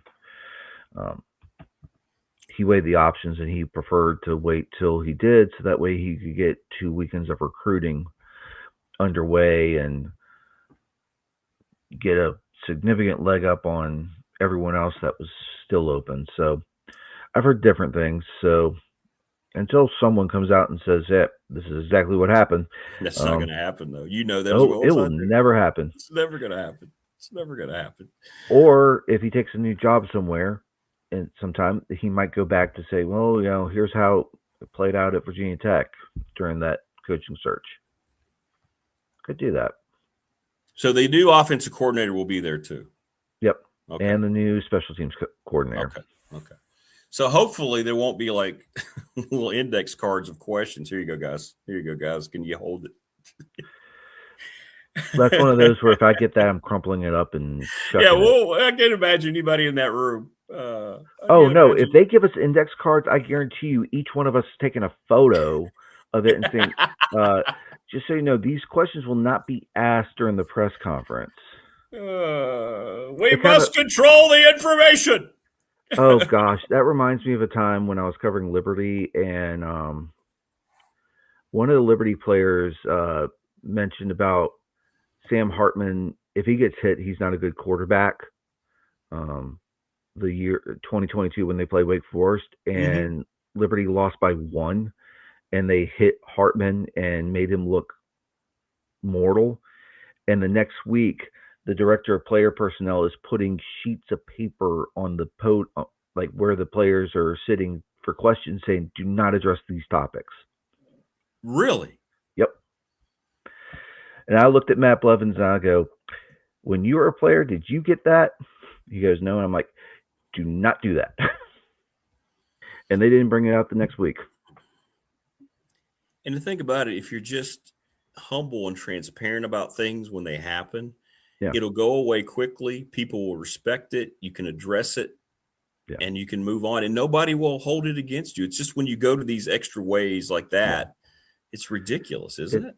They didn't want the soundbite because they feel like the soundbite that they gave about Hartman being mortal when you hit him, it's like that's the thing for every quarterback. It doesn't matter if it's one or the other. Well, that's right. That's right. And they hit Hartman that day, and he was missing throws that he normally wasn't. Yeah. How much of that you think that you're right? You said it earlier. It's so controlled by social media. That has just changed. COVID destroyed the culture of this country and this world, a lot of worry of this world with what everybody got used to doing. Nobody wanted to be sociable anymore. Like you said, this kind of thing became popular. Yep. You're right. That's a great point. And if without the influence of social media, would anyone be going to these measures to this degree like Franklin and Tech are doing now, right? And social media is the big part of it, 100%. They're controlling the narrative. People are clicking on it and watching it. So that's the whole thing. And now I'm glad we're going to get a chance to talk to him because I hate having to go back and rewatching like the ESPN broadcast from the Tech UVA game and having to get the soundbite of him saying, "Oh, this is the position that we need." And then he goes and hires someone to fill a position that was already filled and then move a guy to a different role than what's on his contract. So, and that's another thing to ask. Like, you need a co-DC safeties coach, and you went and hired another cornerbacks coach and moved the first cornerbacks coach to safety, and you don't have a co-DC. Great point. Yeah. That should be it. That's worth a conversation. 100%. Yeah. I just don't like, there's almost like, it feels like there's an assumption that all you guys, that all the people that are dedicated to this program and covering this area, all of a sudden are going to be, nobody wants to be against him or the program. You need Tech football to do well. Everybody's sick of Tech football not being good, right? We've been through this for the last 6-7 years. Yeah. It's like there's this immediate assumption that you can't either handle the job or you're not going to do it, the right way. And that's what really bugs me about it. Yeah. It's just not right. It's not right. And you're going to trust these morons on ESPN, people that that are just going to write fluff pieces, that are just going to do whatever just because they want content, because they're paid to have content. Yeah. But at the same time, they know James. Like any article with James Franklin in the headline, people are going to click on it because they're going to want to keep up with. Oh, right, because of the Penn State separation, and then 100%. Until the week of the VMI game, and then no one's going to touch him. No, you're right. You're right. The next time they will talk to him is probably going to Maryland because he coached there, coaching against Sarduzzi. Yep. Clemson, and then Miami. Right. And then if Tech ends up, whatever many wins they end up with, what they end up doing in the, the bowl or whatever, if they're in the ACC title game. Right. Yeah. Once the season gets going, it'll be a forgotten thing.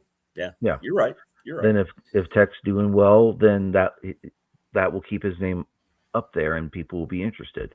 But that plays into my point. You're going to be interested the whole year. Right. Yeah. And bringing it to the fans who are going to be interested the whole year, the investors of the damn program that are buying tickets, buying merch, that want to support this and get on board. You're there, win, loss, every little move, but yet they won't be anymore. And that plays right into what I'm saying. So. Right, and the Athletic no longer has a dedicated reporter for Virginia Tech like they had for Penn State. Right. So in terms of media outlets and like with the way newspapers are, I'm the only one reporting for the entire Lee Enterprises Virginia outlet. So if you want something in the Richmond Times-Dispatch or Fredericksburg Freelance Star or anything like that, it goes through me. So that's kind of when you want to sit down and talk to him because then he gets an idea of who we are and like our publication reach. It's like, hey, I'm reporting for like 12 different newspapers in the state of Virginia that will run my content. David Teal's got 2 big newspapers out the beach. Right. Andy's got a massive following. People will read his stuff. Right. You 3 guys are the 3 guys. Get to know us. Yeah. I mean, you are. You're the 3-headed monster of Tech football coverage. You're the 3 that every Tech fan wants to follow. I mean, that's just the way it is. And it's sad that number's so low. It is. It is. And there are other people that do it. I'm not talking about podcasts and everything, but I'm talking about beat writers and writers. I want to read. Yes, 100%. Right. I wish there was more than that. You need more. I agree. I agree with you. And it used to be. It Oh, yeah. used to be a plethora. It used to be the Washington Post had a reporter covering Virginia Tech on a weekly basis. Yeah, at every Tech presser, right? Uh-huh. And I just remember the breakout sessions. I used to go to the weekly when I was a sports director at the radio station when I was doing the show full time. Go over there every week, and you'd have the presser like they're having today. Yeah. And then Beams would sit down and have a breakout session. He would just sit there and take everybody's question. Bud Foster, Brian Steinspring. Didn't matter who it was, right? Players would come out. You get like 4 or 5 players. Exactly. And they'd come out in their jerseys, and they would sit there and talk to you. It's amazing how it's as much as we've evolved technology and streaming and this and Zoom. It's amazing how much we've set back. Oh yeah, interpersonal communication. The irony's dripping. COVID ruined that. Yeah, it did. It did. COVID ruined that because when you could do this, and it did. It destroyed society. Yeah, it did. It did. Well, I hope you get something. I hope you get something. We will pull a tooth or something. You'll probably be pulling teeth at some point, but we're going to get something. You will. You will. Yeah, you will. He's been in Blacksburg a lot longer than a week. Chris says. With all the recruiting they were doing. Actually in Blacksburg, yeah. Which is now a recruiting dead period now. Yeah, it's finally done now, right? It's finally now. They went out. They had their big junior day last weekend. They were able to go out recruit. I mean, I saw Sean Quinn cross paths with them up in Fairfax with the Overton brothers. So. Well, maybe they'll talk about the players being here, the portal players, and maybe they'll discuss that a little bit. What kind of work they can get in? That'd be kind of an interesting angle too. to find out how those guys are getting acclimated to Blacksburg. That'd be cool. Yeah, and I'd like to ask about the Cameron Morgan situation, but I don't know if we'll have enough time about that. Yeah, that's true. Because everyone forgets he was coming here, and then admissions was like, yep, not going to work. Yeah, that was strange. Where did he end up? Where did he go? I don't know. I saw Micah Matthews landed at James Madison yesterday. I don't know where Morgan. Anybody know where Morgan ended up in chat? They'll know. Chat will know. Yeah. Chat will know. Chat will definitely know. You got any more basketball you're covering anytime soon? Where are you going to be? What are you doing? I might be at the Deadman on Saturday. Well, we're on the road Saturday. We're at High Point Saturday. Well, the women are hosting You're going to be there for High Point? Win High Point, yeah. Yeah, okay. So you can be at the women's game. Oh, that's cool. Well, thank you. That's great. You're going to give the women some coverage. That's cool. Yeah, they are. They're playing really well. They are. They are. But the High Point women are, 20-2, if I'm not mistaken? Yeah, they're pretty good. I don't know what their competition level's been, but yeah, they're really good in our league. Yeah, they are. Both High Points are good. So, yeah. So, okay, well, good for you. That'll be good. That'll be good. Yeah, I haven't seen anything in terms of where Cameron Morgan ended up. So, yeah, I figured Chat would know, but they don't know. He's probably not going back to Baylor, unless he has to. I wouldn't think so. I would say whatever. I thought I saw him go somewhere, but I don't know. Who knows? No, but I was a little bit more excited for Javion Hilson as an edge rusher of that group. So, as long as you have Hilson, you can develop someone opposite of him. Yeah. I hope you get I hope when you talk to the OC, I hope you can talk about the brand of offense. I hope they open things up to talk about what it could look like.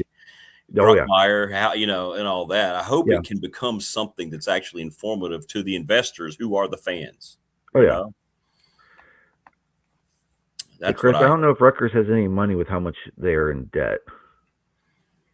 Yeah, did you see the Florida State reveal yesterday too? $741 million deficit last year? Yeah. $741 million deficit, and what, $500 million of it went to athletics? Oh, yeah, because I think a lot of that had to do with the construction of the renovation of Doak Campbell. But those billable hours will catch up with you very quickly.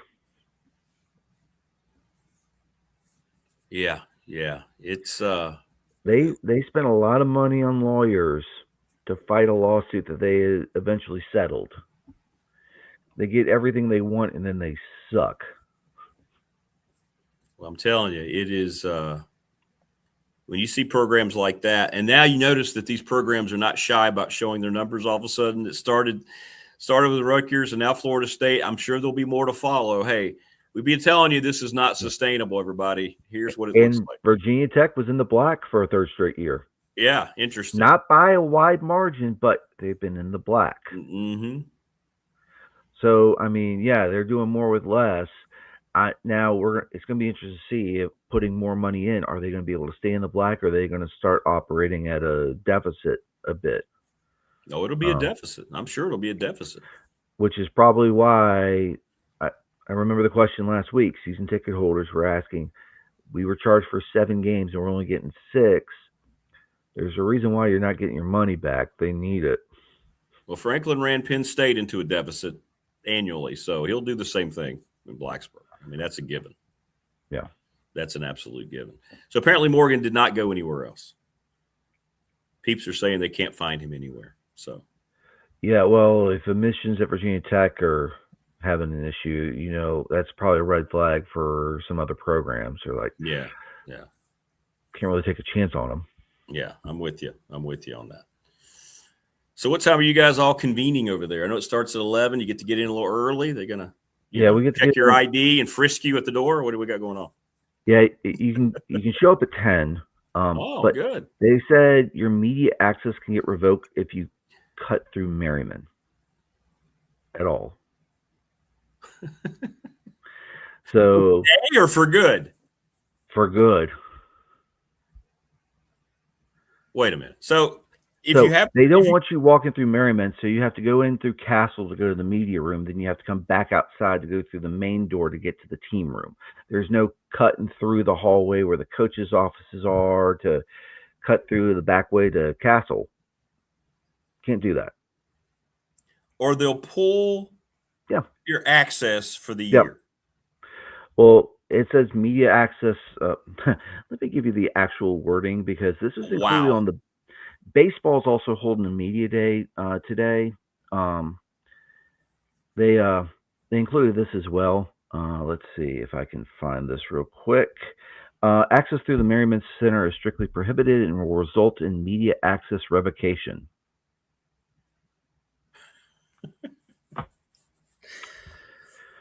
Now, if they're doing work in there, I get it. Just say you can't go through there because it's like a construction zone. Just say that. Don't say, hey, but that's not what they mean. They said what they meant.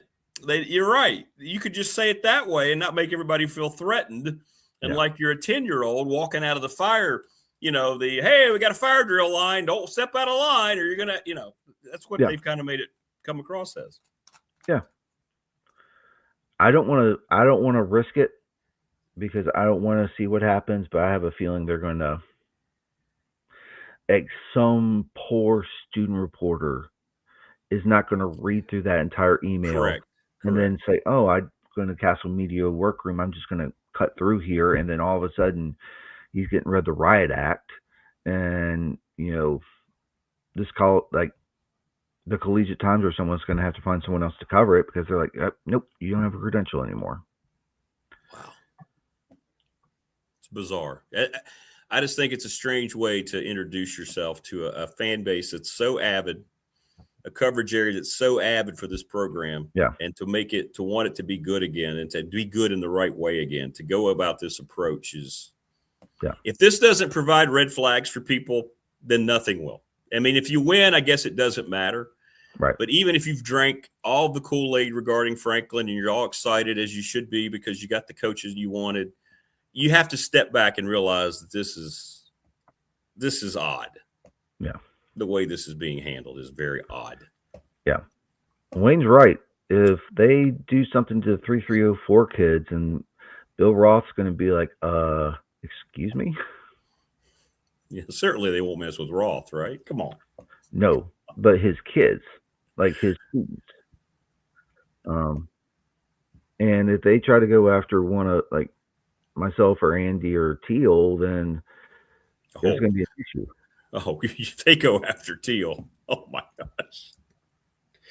He's not happy with any of this either, by the way. No, and I have a feeling Pry will probably vouch for us, but you would think you guys were really good to him. I mean, everybody was. Nobody went after Pry when the struggles. Everybody wanted him to do. Everybody wanted Brent Pry. Hell, I wanted Brent Pry to be a success. He's great. Like I said, didn't work. It just didn't work.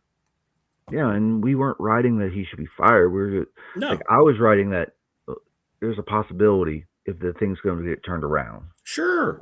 Just being honest. You were being honest. You were covering the sport, covering the team. Yeah.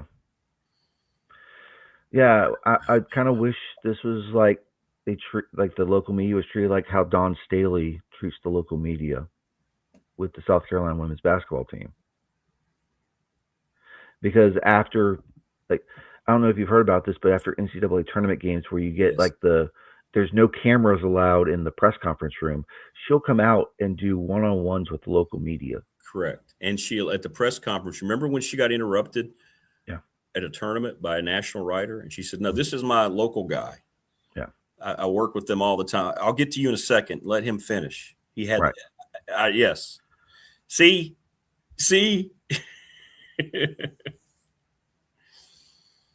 Yeah. I don't know.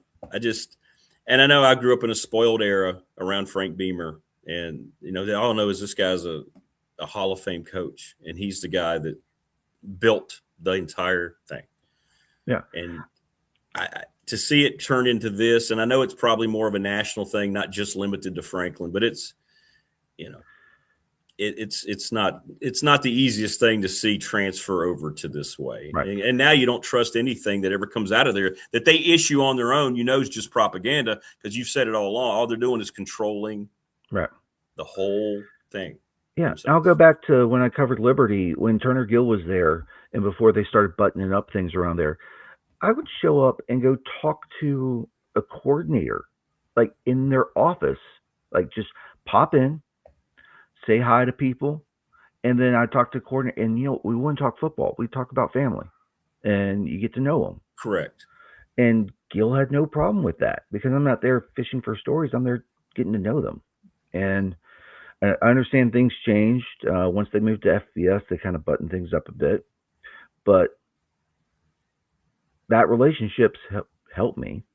Now, yeah.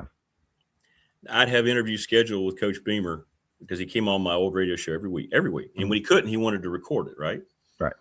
So I'd go over, and I don't remember who his administrative assistant was, a longtime lady over there. And she would come in, and she would have like a plate of brownies.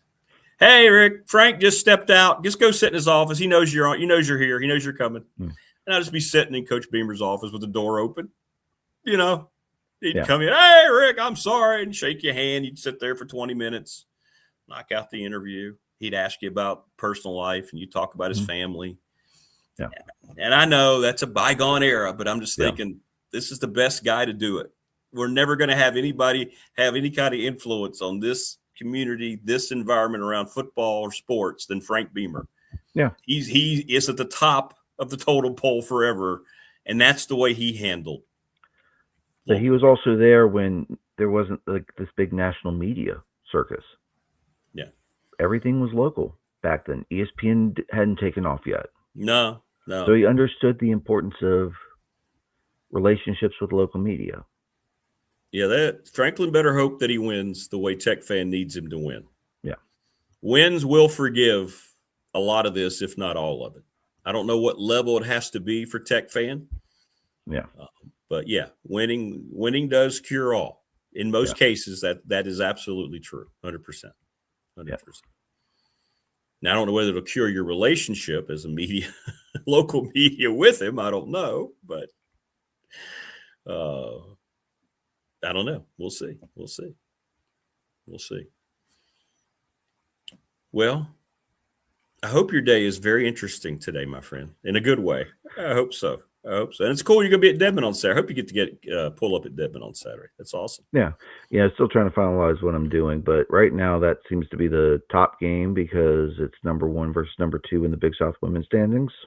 Tech on the road. Tech men on the road. I don't know where the women are. I don't know where the Tech women are.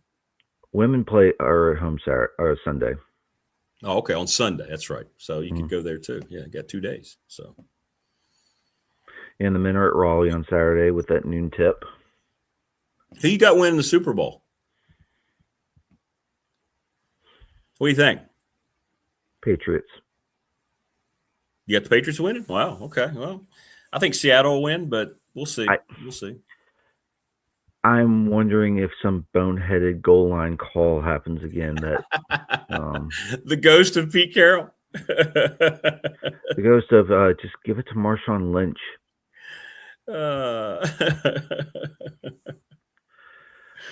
Yeah, just hand it to the guy, and you're going to win the game. That's all you needed to do. That's all you needed to do. And also, I don't know about you, but I kind of have a little bit more faith in Drake May as a second-year player than Sam Darnold. Well, in this situation. You say that, and then I watched Darnold, and he's just riddling everybody recently. He killed the Rams. He was unbelievable against the Rams. Yeah. So I'll say this: Demario Douglas, wide receiver for the Patriots, slot receiver, kind of third down guy. I covered him all 4 years. He was at Liberty. Great kid. First male in his family to graduate from college. I'd like to see him win a Super Bowl. The kid's been through a ton, being raised in a single parent household with. Yeah, you get to know the kids, right? Yeah. Personal relationship, 100%. And I'm wondering if you're going to be, apparently you won't have that opportunity as well with any of the players. Like, I don't know if you get to know any of the players. Now, probably really kind of cut back on that too, though. Yeah. What was the player access that you guys had the last couple of years for Tech? I don't even know. It would be get a couple on Tuesday, 1 or 2 on Wednesday, and then whoever they gave us after games. And we had drones on a couple of times. They didn't ever fight about that, Tootin came on. I mean, so yeah. I don't get me started on drones because they would only bring him in after losses, and like Andy and I would be like, "Can't you give us a quarterback after a win? Like, can we do that once?" Yeah, how about after a win when he's actually played well? Maybe. Yeah. Bring us drones after he plays well, after a win. Don't bring us in after the Miami game where the Hail Mary was overturned, or don't bring him in after the South Carolina game when he has his first multi-interception game of his career or anything like that. Just bring him in after a win. Yeah. Yeah. I think TLB said it right. Yeah, we're not just bitching about this because, we don't have access, poor us. This isn't what this is about. You don't need warm and fuzzy, but you don't need to be a complete, that hyphenated word either. Donkey's rear end. Yeah. That's the point. There's a fine line. And come out and say it. Address it today. This is why we haven't done this. This is the way I'm going to do it. And, we'll let you know when you can talk to us. Okay, we don't like it, but that's okay. At least you're upfront about it instead of, giving it to national people, which he did with, tips about his staff, about recruits, and what he did with the article that came out yesterday on ESPN. That's all. I mean, I've never believed he was ever going to come on this program. I never even worried about it. I can't imagine poor Travis Wells. He's got to be dealing with a lot of stuff over there. I hope he's doing all right. Yeah.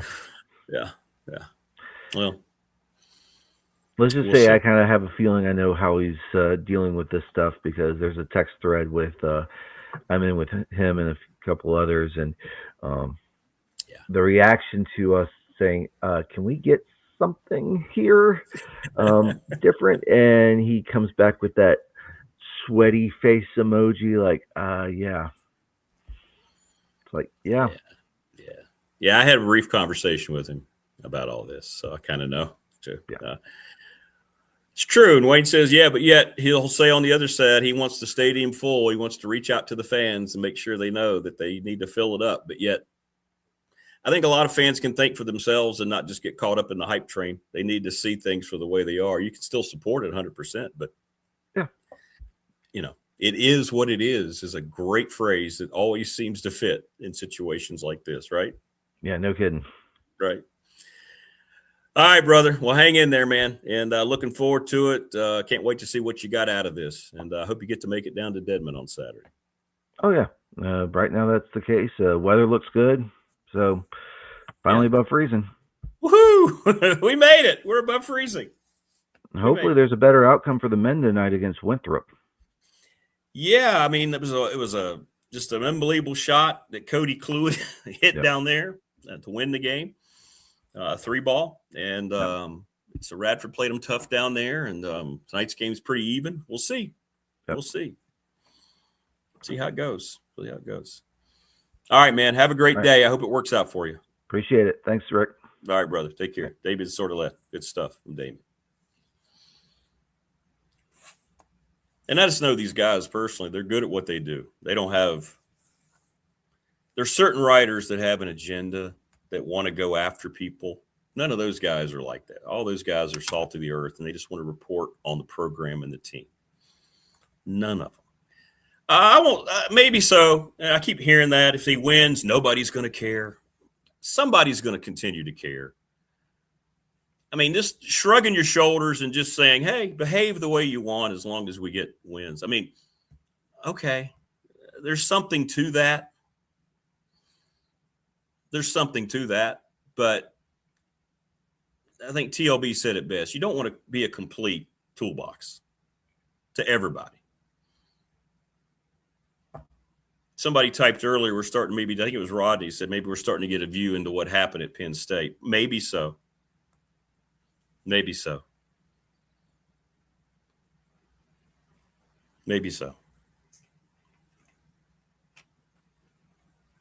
We'll see. We'll see how it plays out. This is why you play the games. This is why you progress in the time frame. This is why you go into your first spring practice and you organize your first roster together to see if the guys you chose to be part of your program fit. You know, how do they fit the pieces together? That's what this time of year is about. That's what Todd Grantham talked about on Monday, right, with all the way across the country. And we'll see the way that it plays out, and we'll see how it goes today. Maybe it'll go better than we think. Maybe it'll go better than we think. We'll see. We'll see. Maybe they will open up. Maybe they'll end up getting to know these guys and they'll realize that they're good dudes and they're good at what they do. And maybe they'll want to give them more opportunities. That would be great. Because you think about it, their access is your access. Now you might say, I don't need any access, but I find that hard to believe. You don't pay for Tech Sideline because you don't get access. You know what I'm saying? You don't pay for all this other stuff because you don't hear about anything until you show up on game day. Maybe that's enough for you as a fan. I don't know. Maybe it is. That's a question that you have to answer.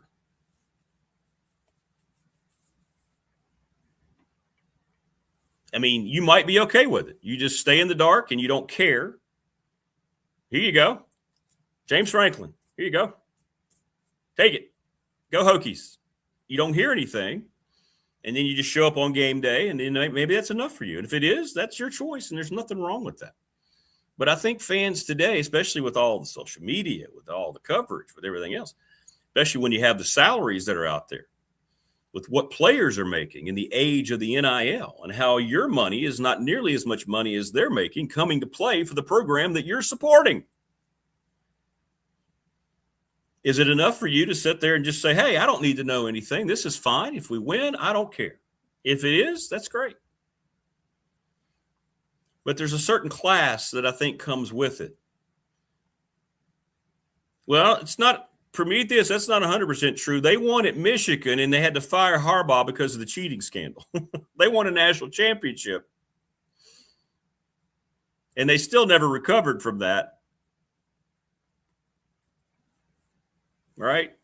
Winning couldn't hide that. Now, I don't think Franklin's going to do anything like that. He's not going to be cheating, or he's not going to be.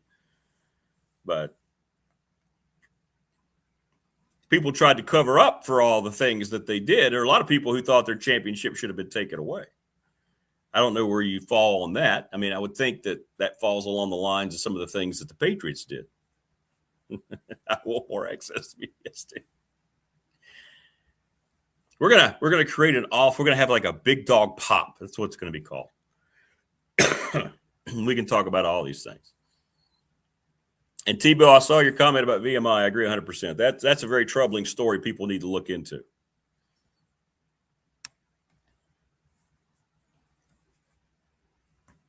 Elections have ramifications, don't they? Wow. Whew. We want to thank the Ready Set Fund. Bob Christ 11 at Gmail. Let them help you raise money for your sports team. Marty and Rags, by the way, next Wednesday. Coach Ragsdale had hernia surgery yesterday.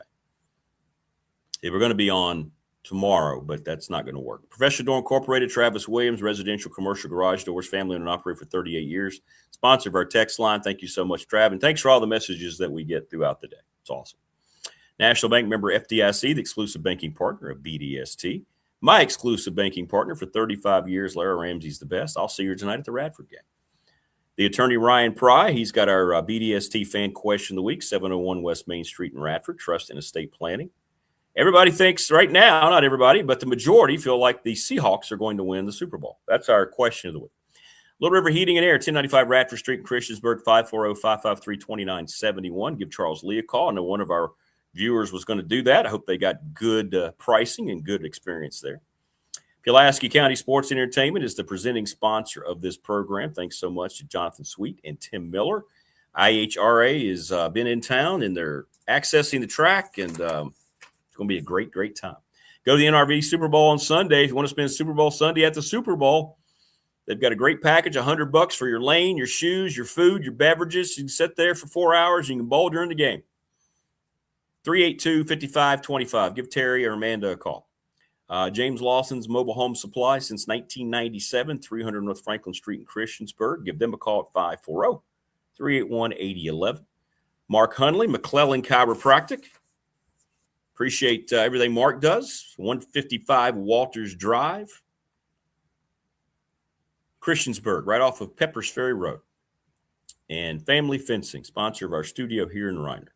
540-200-8294, familyfencingnrb.com. They are the best at what they do.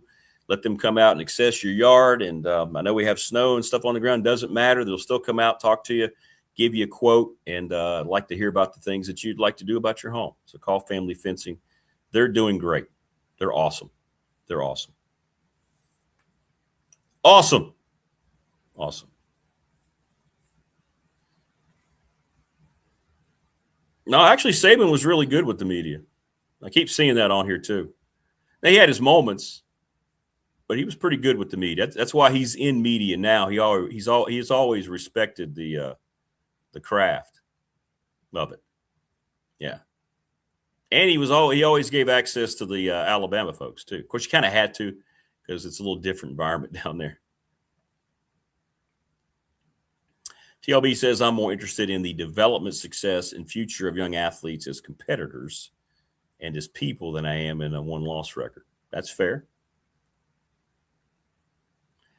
Well, maybe so. That's probably true, Prometheus. You're right. It's probably evolved to that. I'm with you on that. But look at the environment that's been set up over there already. All these guys are going in there today, and even though it's true what Damien said that Franklin can't control what they write, they're kind of controlling the whole environment, aren't they? If you go through Merriman and don't do it the way we tell you to, you're out for good. So if you do write about something, when you have these veiled threats, if you will, coming down from the top, it does change how you go about covering your sport or your team. Yeah. I don't know. Yeah, it's true. Media does ask stupid questions. They do. 100%. I've always tried not to. Just try to respect how coaches go. I let the flow of the conversation go. I don't like to – there are stupid questions. But the ones that are asking stupid questions are there for all the wrong reasons, or maybe they're told to. I think most of the horrible reporters you see, like, oh, here we go again, ESPN, wherever it might be, they're there for entertainment, to be kind of that different cog in the machine. I don't think if somebody's covering a team, like I don't think any of these guys, there's no way that Teal or Damien or Andy are going to ask empty, bad questions, you know. Andy's been covering Tech for how long? He did it from the national perspective for The Athletic. I mean, he knows what's going on, you know. Yeah, but you're already on the bad side of Franklin without even doing anything. He's already assuming you're on his bad side. See, that's the point, Prometheus. None of these guys have done anything against him, but they're already being treated as such. See, there's the whole crux of this thing. You telling me that David Teal, who's in 3 different Hall of Fames, the most decorated sports writer in the history of the Commonwealth, is a guy that you don't trust to go out and do his job? Maybe Franklin doesn't understand who he is, but Travis Wells does. I mean, there's a reason Whit Babcock sat down with him, a couple weeks ago. By the way, David's traveling today, so he couldn't. He's traveling to the presser, so he couldn't be on. But we'll have him on next week to talk about all these things. Tebow says Damien needs to head to PK's. Pride and the coaches are there a lot. Get some wings and fire away. Yeah, you're probably right. That might be the best thing to do. But then, you see, the problem is with that, Tebow, you can't write about it. Because then it comes across as an unsolicited conversation. And then if it shows up in a publication, then Pry is in Franklin's office explaining why he broke the rules. Trust me, that I know. And that's the way it is. I mean, they can't be, unless you have to preface it by saying this is off the record, and they'll say, hey, is this going to be on? So you probably won't get as much as you would think. But I understand what you're saying. Timo says I tried. No, your thought is right. I mean, you're right. If they're hanging out somewhere, hey, what's going on, man? How's it going? They'll talk to you then. But you see, that's the way it used to be, and it didn't matter. Now, some people on the text line, on the professional text line, said, well, maybe Coach Beamer was that way because Tech was winning. But no, he was a genuine dude. Winning obviously helped, but he treated people that way the whole time. Yeah. You must enter PKs from the back, though. Yeah, you can't walk in, and whatever you do, don't walk around the bar area, or you're out of there. Come on, everybody. You know that's bizarre. That whole thing that Damien just explained is bizarre. If you come through the wrong door, your access is shot. Really? Are you going to have constant signs then? Are you going to have like little follow this line, like in the hallway in elementary school?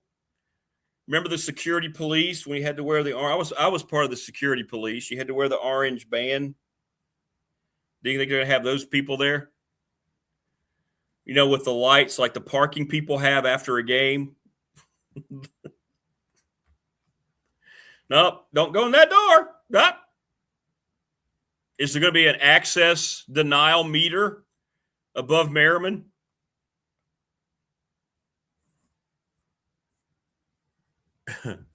That's a good one. You must enter PKs from the back. Wow. And like he said, too, if it's construction, then it's just say, hey, because of the construction, make sure you go in this way. You didn't need to add the veil threat about access denial. And there's no way that came from Travis Wells. No way. No way.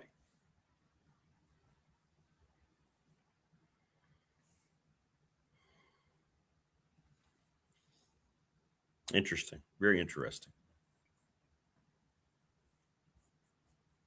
We're having our RAD 48, by the way. This is our fundraising for our programs where we don't have NIL.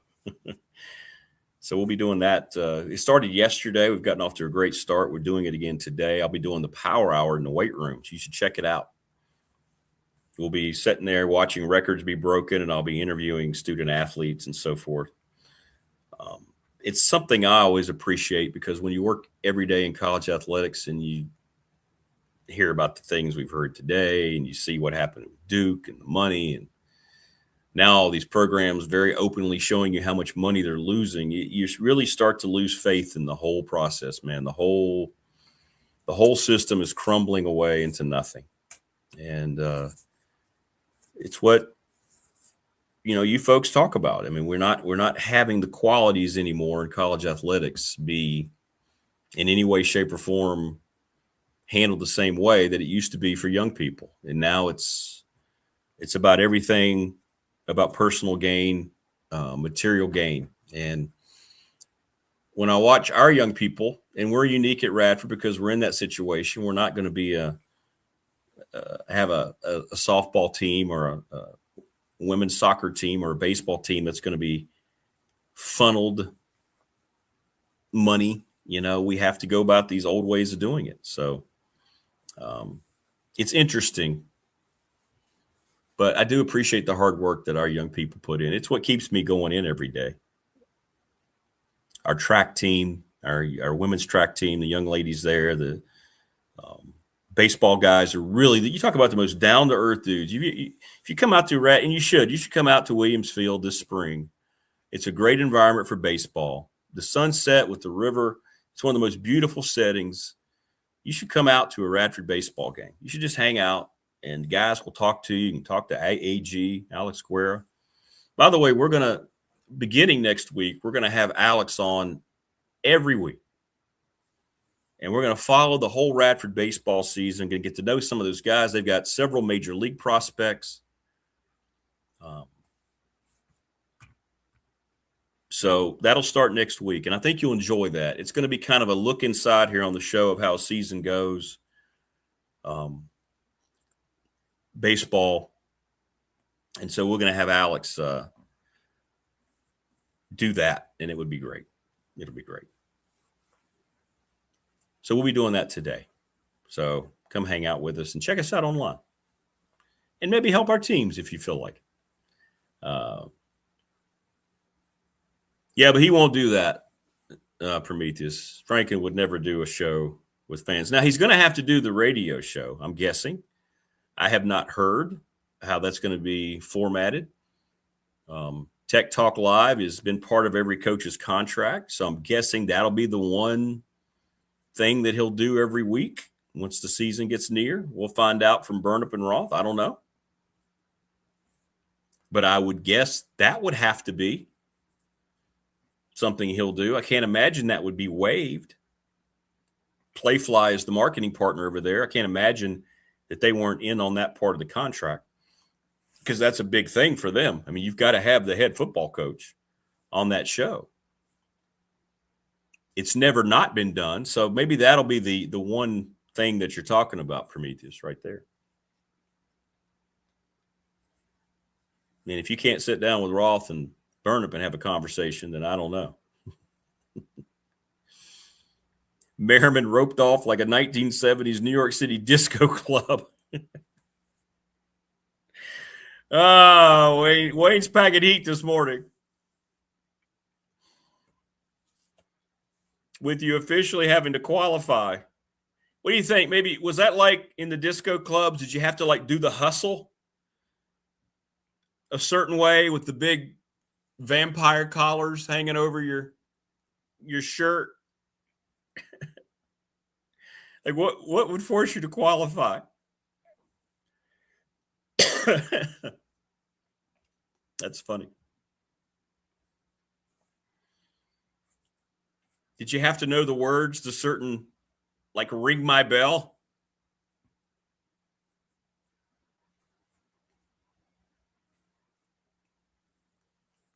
But yeah, we'll start with Alex next week. I mean, I think college baseball for me is going to be really the baseball that I'm going to pay attention to. I've washed my hands of Major League Baseball now. This whole thing with the Dodgers and this whole deferral, and enjoy it if you're a Major League Baseball fan. I think this will be the last season. You're not going to have a 2027 season. I really don't believe that. I think you're going to have a lockout because they're going to have a cap and they're going to have a floor. Because I saw, was it either yesterday? Yeah, I think it was yesterday. I saw where they've already done like the elimination of actual chances to do anything competitively when you look at the financial discrepancies. And there's only about 8 fan bases of all the teams that have a legitimate shot to think that they could be playing postseason baseball. And that's not the way it's supposed to go.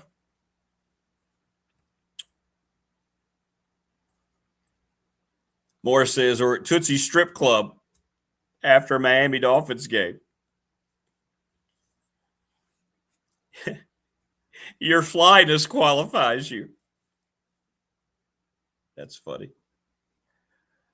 Oh,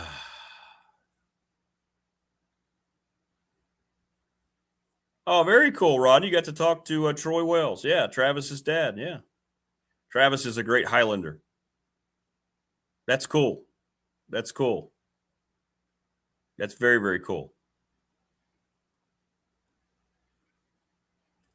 I miss the old days when the coach was on TV Sunday morning to discuss the game. Yeah. Absolutely. Your flyness qualifies you. I like that. That's because Tech is about to rave. Well, you better hope so. That'll make everybody, like you said, maybe that's enough. Maybe it is. The losing creates so much of an acceptance of anything as long as winning is there, right? I get that. You're right. I'm not going to deny that. You can have all the great things in place with great people, but look at what they're just coming out of.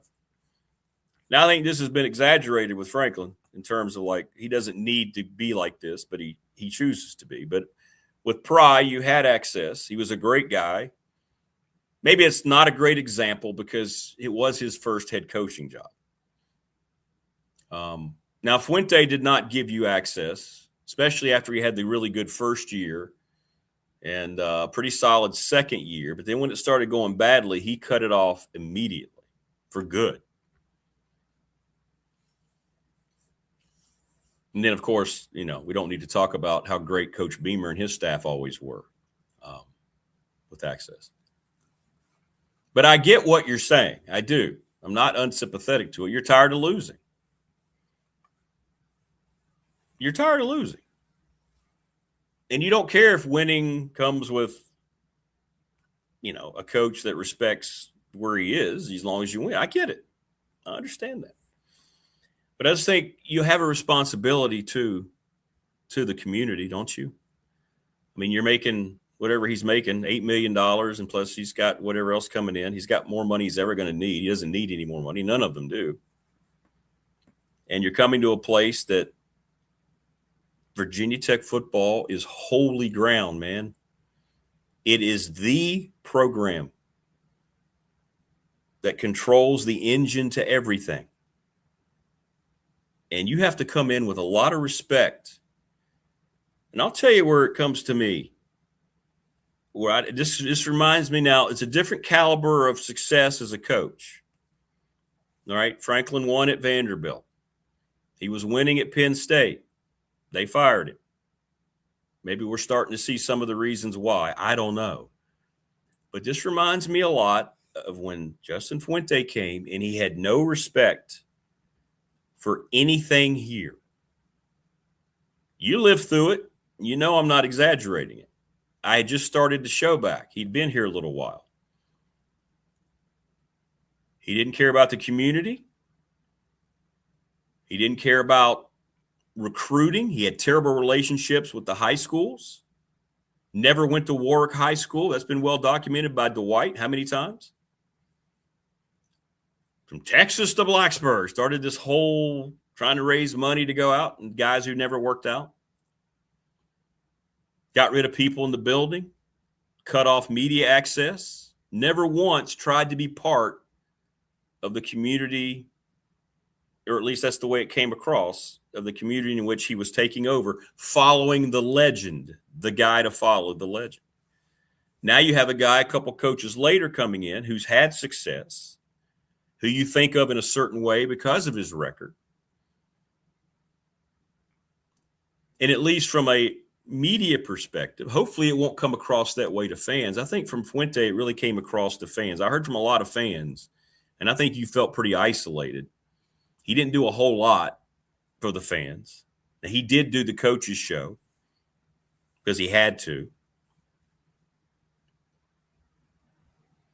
And I don't know how Franklin feels about the actual area.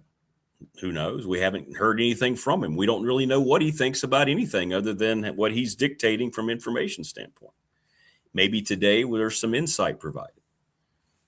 But I hope it doesn't become that whole, I'm bigger than this place. I want this kind of support. I want a sold-out spring game. But what am I going to do to make the fans feel engaged? Are you still going to have fan days? Remember the women's days over at Tech football practice? Are they still going to do these things? I mean, you're paying season ticket money. It's not cheap. You're paying for a game you don't even get anymore if you have season tickets. You're entitled to a little rub, right? Or maybe you don't care anymore. Maybe it's gotten so bad from a program perspective, you're willing to waive all that. You're still going to support it as long as they win. And if you're in that spot, then you're not going to be bothered by any of this. I don't know. It's interesting. It's very interesting.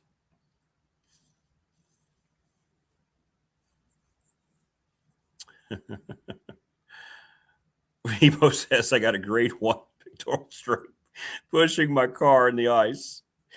Amen, brother. Whew. Amen. Christopher Lester says the fan base ran Pry and that staff out of town. No, losing ran Pry out of town. Right? I mean, if he'd have won, fan base wouldn't have been against him. All right. His record's what got him fired. Fans didn't get him fired.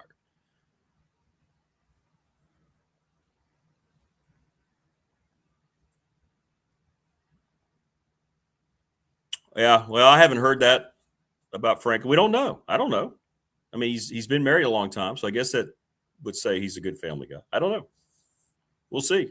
We'll see. A buddy of mine spoke to Fuente in a store once, and he completely ignored him.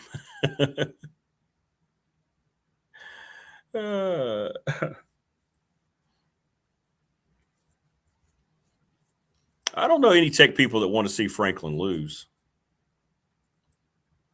Right? Penn State people want to see Franklin lose. We need Tech football to be good again.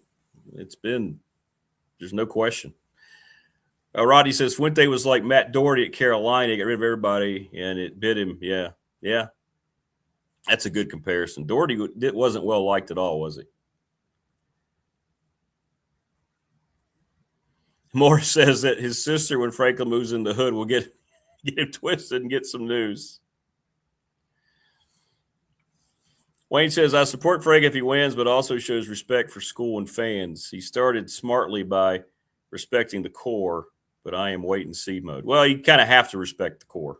It's not like if you don't do that, then you are really starting out on a negative foot. If you don't recognize that, then, which is what bothers me so much about this whole VMI thing. I mean, you damn well better. But I get it. I mean, you've spoken. None of this matters to you, and that's fine. That's fine. I mean, you just want to win. You doesn't care what it looks like. You don't care if it's cutthroat. You don't care if he ever does anything for any of you as long as you win. And I understand that. I get it. Losing is you love the program. You're not worried about the people running it. You just love the program, and that's fine. That's perfectly fine. I get it.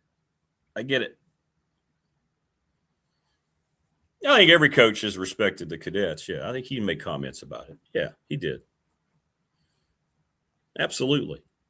I mean, you may not have self-awareness as a rich, arrogant coach, but if you don't have the self-awareness to understand that there's no group of students over there that deserves more respect than the core cadets, then I don't know what to tell you. I can't imagine coming in and disrespecting them. I know Pry did the same thing. He talked about them all the time. Heck, in one of our first interviews, he talked about when he was a GA for Coach Beamer, that's one of the things that they used to talk about, how much pride they took in that. So I think that's a given. As much as that means to that campus and the history and the lineage of that school, absolutely. Can you even imagine a Virginia Tech without what the cadets and what the core means? I can't. They go hand in hand, man. It's like peanut butter and jelly. I mean, you think about the basketball coaches done the same thing. Buzz Williams mentioned the cadets every press conference, it seemed like.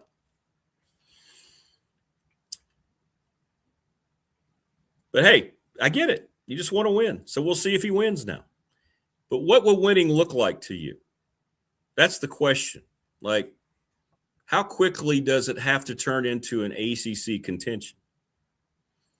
Are you going to be happy with 8 wins if they go 8-4 and play in some worthless bowl as long as things show progress? I'm guessing most fans will probably say that that's okay. I mean, what's the record need to look like for you? Let's say there's no controversies around the program. Things are going to operate the way Franklin's going to have them operate. But would 8-4 this year, as long as you see progress, would that make you feel placated? Right? Let me know.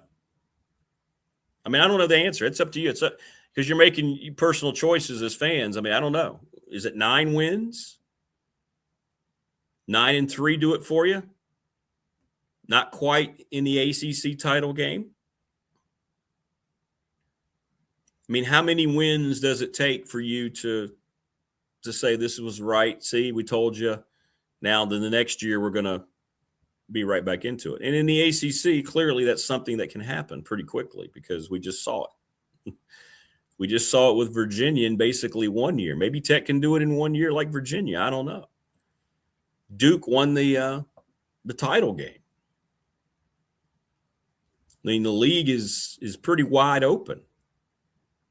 There's a lot of unknowns about it because we don't know how the rosters are going to look, how all the new coaches on staffs across the country are going to look. We don't know.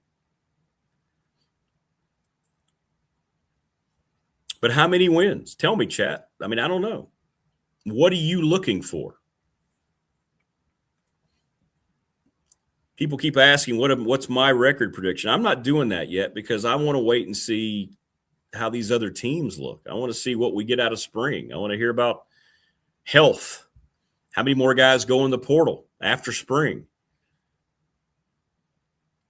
I mean, what's going to happen with the development of these other teams? We just don't know yet. It's kind of hard to say. I mean, they're going to beat VMI. There's one win. But the rest, we'll wait and see. We don't know how all these players are going to look. We don't know how they're going to develop. Everybody's assuming it's going to be immediate big success. But you don't know that. You have to parlay all that. There's a lot of work that has to be put into it. Just because you get somewhere and you go out and he brought in a lot of guys he had prior relationships with at Penn State and all that.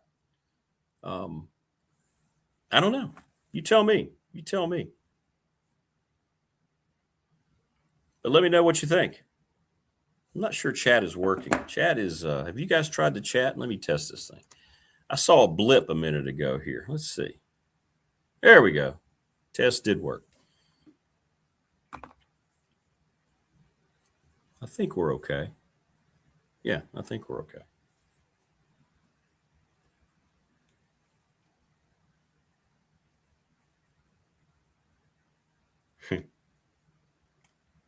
Sorry, getting good text messages on the professional door text line.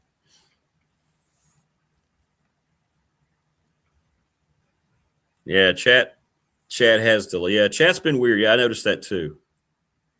Here we go. And now here comes chat. Yeah, okay, I thought so. Sorry, guys.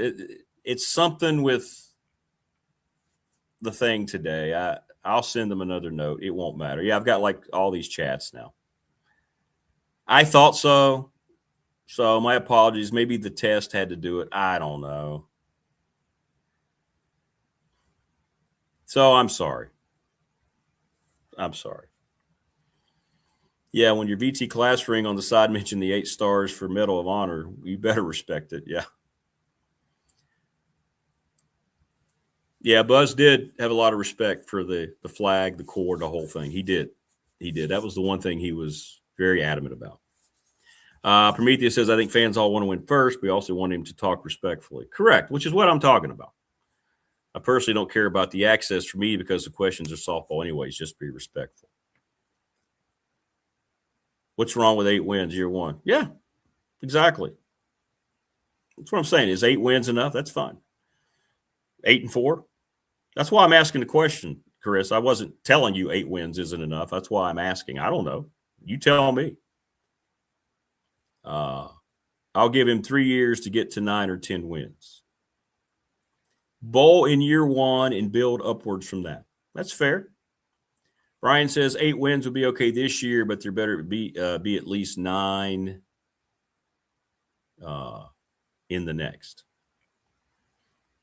Well, what I mean by portal after spring's when you access your team, and anybody who's still left that you don't think is good enough, they're going to say, you need to think about leaving. Remember, that's when Coach Pry would come on and talk about those hard decisions you have to make about your roster. I think we need to be in the ACC championship game and have a shot at the playoff, 9-3, West says. Sorry about chat, everybody. I don't know. This mechanism, technology. But I have noticed some weird kind of blips. I don't know. I just checked the Ethernet connection. It's fine. I'm at 100%. We're raving. So it's something in this system that I pay a lot of money for. So if your chat's being delayed, sorry. We're about at the end of the show, so I'm not going to take the time to reboot it today. But if it happens tomorrow early, I will reboot everything and do it that way. So I think most fans would be okay with 8 wins first year. Problem is continuing to build is not really a thing in the portal era. And that's a good point, Jeff. Yeah. So let's say it is 8-4 and everybody's happy because that's progress and everything. You bring up a great point, and this is what I try to remind people of. The portal is a year-to-year thing, man. Everybody's roster. Everybody's roster. Hoogie Bob, let's win the whole hog. Pull a Signetti. Well, that's the thing. Optimism, there's 2 reasons to be very optimistic, right? Because of the ACC as a whole and what it is as a conference, and because of what Signetti did. It's an outlier, but still. Prometheus says, I think we're all on a similar trajectory, 7 or 8 wins year 1, then 9 or 10 in year 2 or 3. I changed my expectations after 2024 debacle, Wayne says. Team on paper doesn't always translate. Correct. Morris says, what's wrong with you people? I want ACC championship first year. Playoffs and a Heisman hopeful. Get real.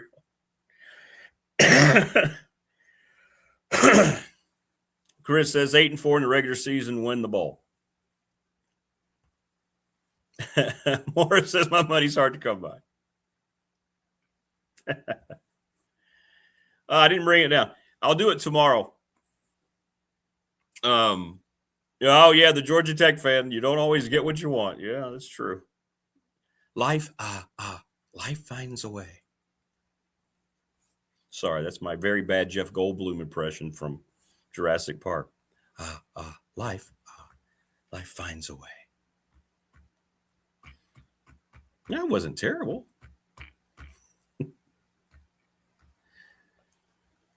Anyway, I'll do it tomorrow, Morris. You brought I'm being nice, Steve. I'm just saying. You brought it up. I didn't. You got me a solid silver Bigfoot coin. I'll show that tomorrow. That thing's awesome. Thanks, Morris. You're awesome. Players don't even play in the bowl. Yeah, that's true. The bowl game doesn't really matter. I'm with you on that. 100% for me. The bowls don't mean jack anymore. With so many guys opting out, and it's just a sideshow. It's just the ratings to get advertisers to jump on ESPN since they control them all. A+ Goldblum, Rick. Thank you, Wayne. That's a movie, by the way. When we start Big Dog Pop, that's a movie that I will watch every time it's on. The original Jurassic Park, I love that movie. I think it still holds up. What's up, Hokey Bob? I don't talk to you enough. Tom Lillard said hello. Want me to tell you hello? I don't know, Andrew. No, Prometheus, sorry. Oh, no, I revealed his secret identity. I think the Bulls are going to move to the start of the season eventually. I think these coaches are starting to jump on board. So I think you're right. I don't know how you decide who plays them. I don't think it matters. They're just made for TV events anyway. I could see that happening. Did we give up when the Germans bombed Pearl Harbor? Hell no. I'll tell Tom you said, hey, I'll see Tom tonight at the Radford game. But I think that's going to happen for me. I think it doesn't make any sense, right? The bowls are so pointless now. The playoff, we kind of knew it was going to happen. We need an actual playoff. I think the playoff's going to end up at 16 teams in 2027. The playoff will be at 16 teams. And that's where it'll probably cap out. But, the Big Ten keeps trying to push for 24, which would be a disaster. The SEC won't allow that to happen, so they're going to compromise at 16. I can tell you how it's going to go. That'll lead into the new TV contracts, which will lead into the new changes in conference alignment and the last big mega deal we're going to see for a while in college football.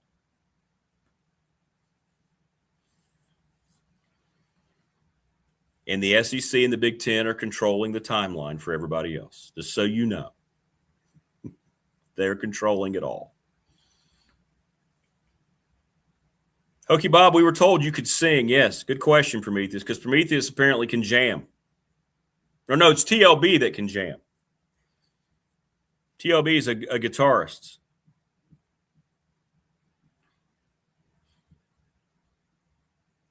So, yeah. That's pretty cool.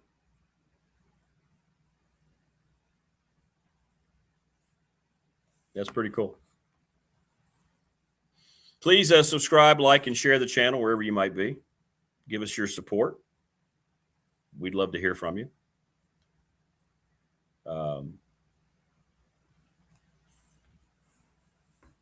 Does Hokey Bob saying, what a question.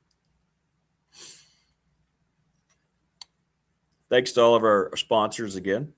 We're at Wednesday already this week. Anybody excited about the Super Bowl? I'm not in any way, shape, or form. I've resigned myself to where I'm going to actually, I think, take the time to watch the game. But I don't have anything invested. It's just because it's the game itself, the Super Bowl. And the Super Bowl has always meant so much to me. I write about it this week, by the way, in my column in the Patriot about the Super Bowl, what it has meant and what it meant at a younger age and what it's evolved into now. It's almost like the game is a sidebar in many ways. My greatest sports moment as a fan comes because of the Super Bowl. Super Bowl 32, January 25th, 1998. As a Broncos fan, we had lost 4 Super Bowls resoundingly. Played the Packers, who were 13-point favorites, the defending champs. They'd beaten the Patriots the first year. They had the reigning MVP, Brett Favre. They come down, and Antonio Freeman, Hokie fans, on the very first drive, catches a touchdown in the back of the end zone. Just like that, it's 7-0 Packers. And I'm thinking, well, here we go again. 0-5, baby. But then something happened by the name of Terrell Davis and that offensive line who just wore down the Packers up front. John Elway and the helicopter spin. And then John Mobley stepped in front of the 4th down and 7 pass from Brett Favre just beyond midfield. I believe it was intended for Mark Chmura. And when that ball hit the turf and I saw the celebration, I just broke down and collapsed on the floor. Couldn't believe it. And as a sports fan, that's why you put all this stuff into it. I mean, you think about that. It was 27 years ago. I was a young man. Never thought the Broncos would win a Lombardi trophy, especially against a team like that, but they did. And they beat the Packers that day. And I just remember collapsing in my living room, just tears streaming down my face. Couldn't believe it. Couldn't believe it. And I'm guessing that's, the same kind of vibe that I'm getting in chat today for Tech football. You want to just see them be prominent and win again.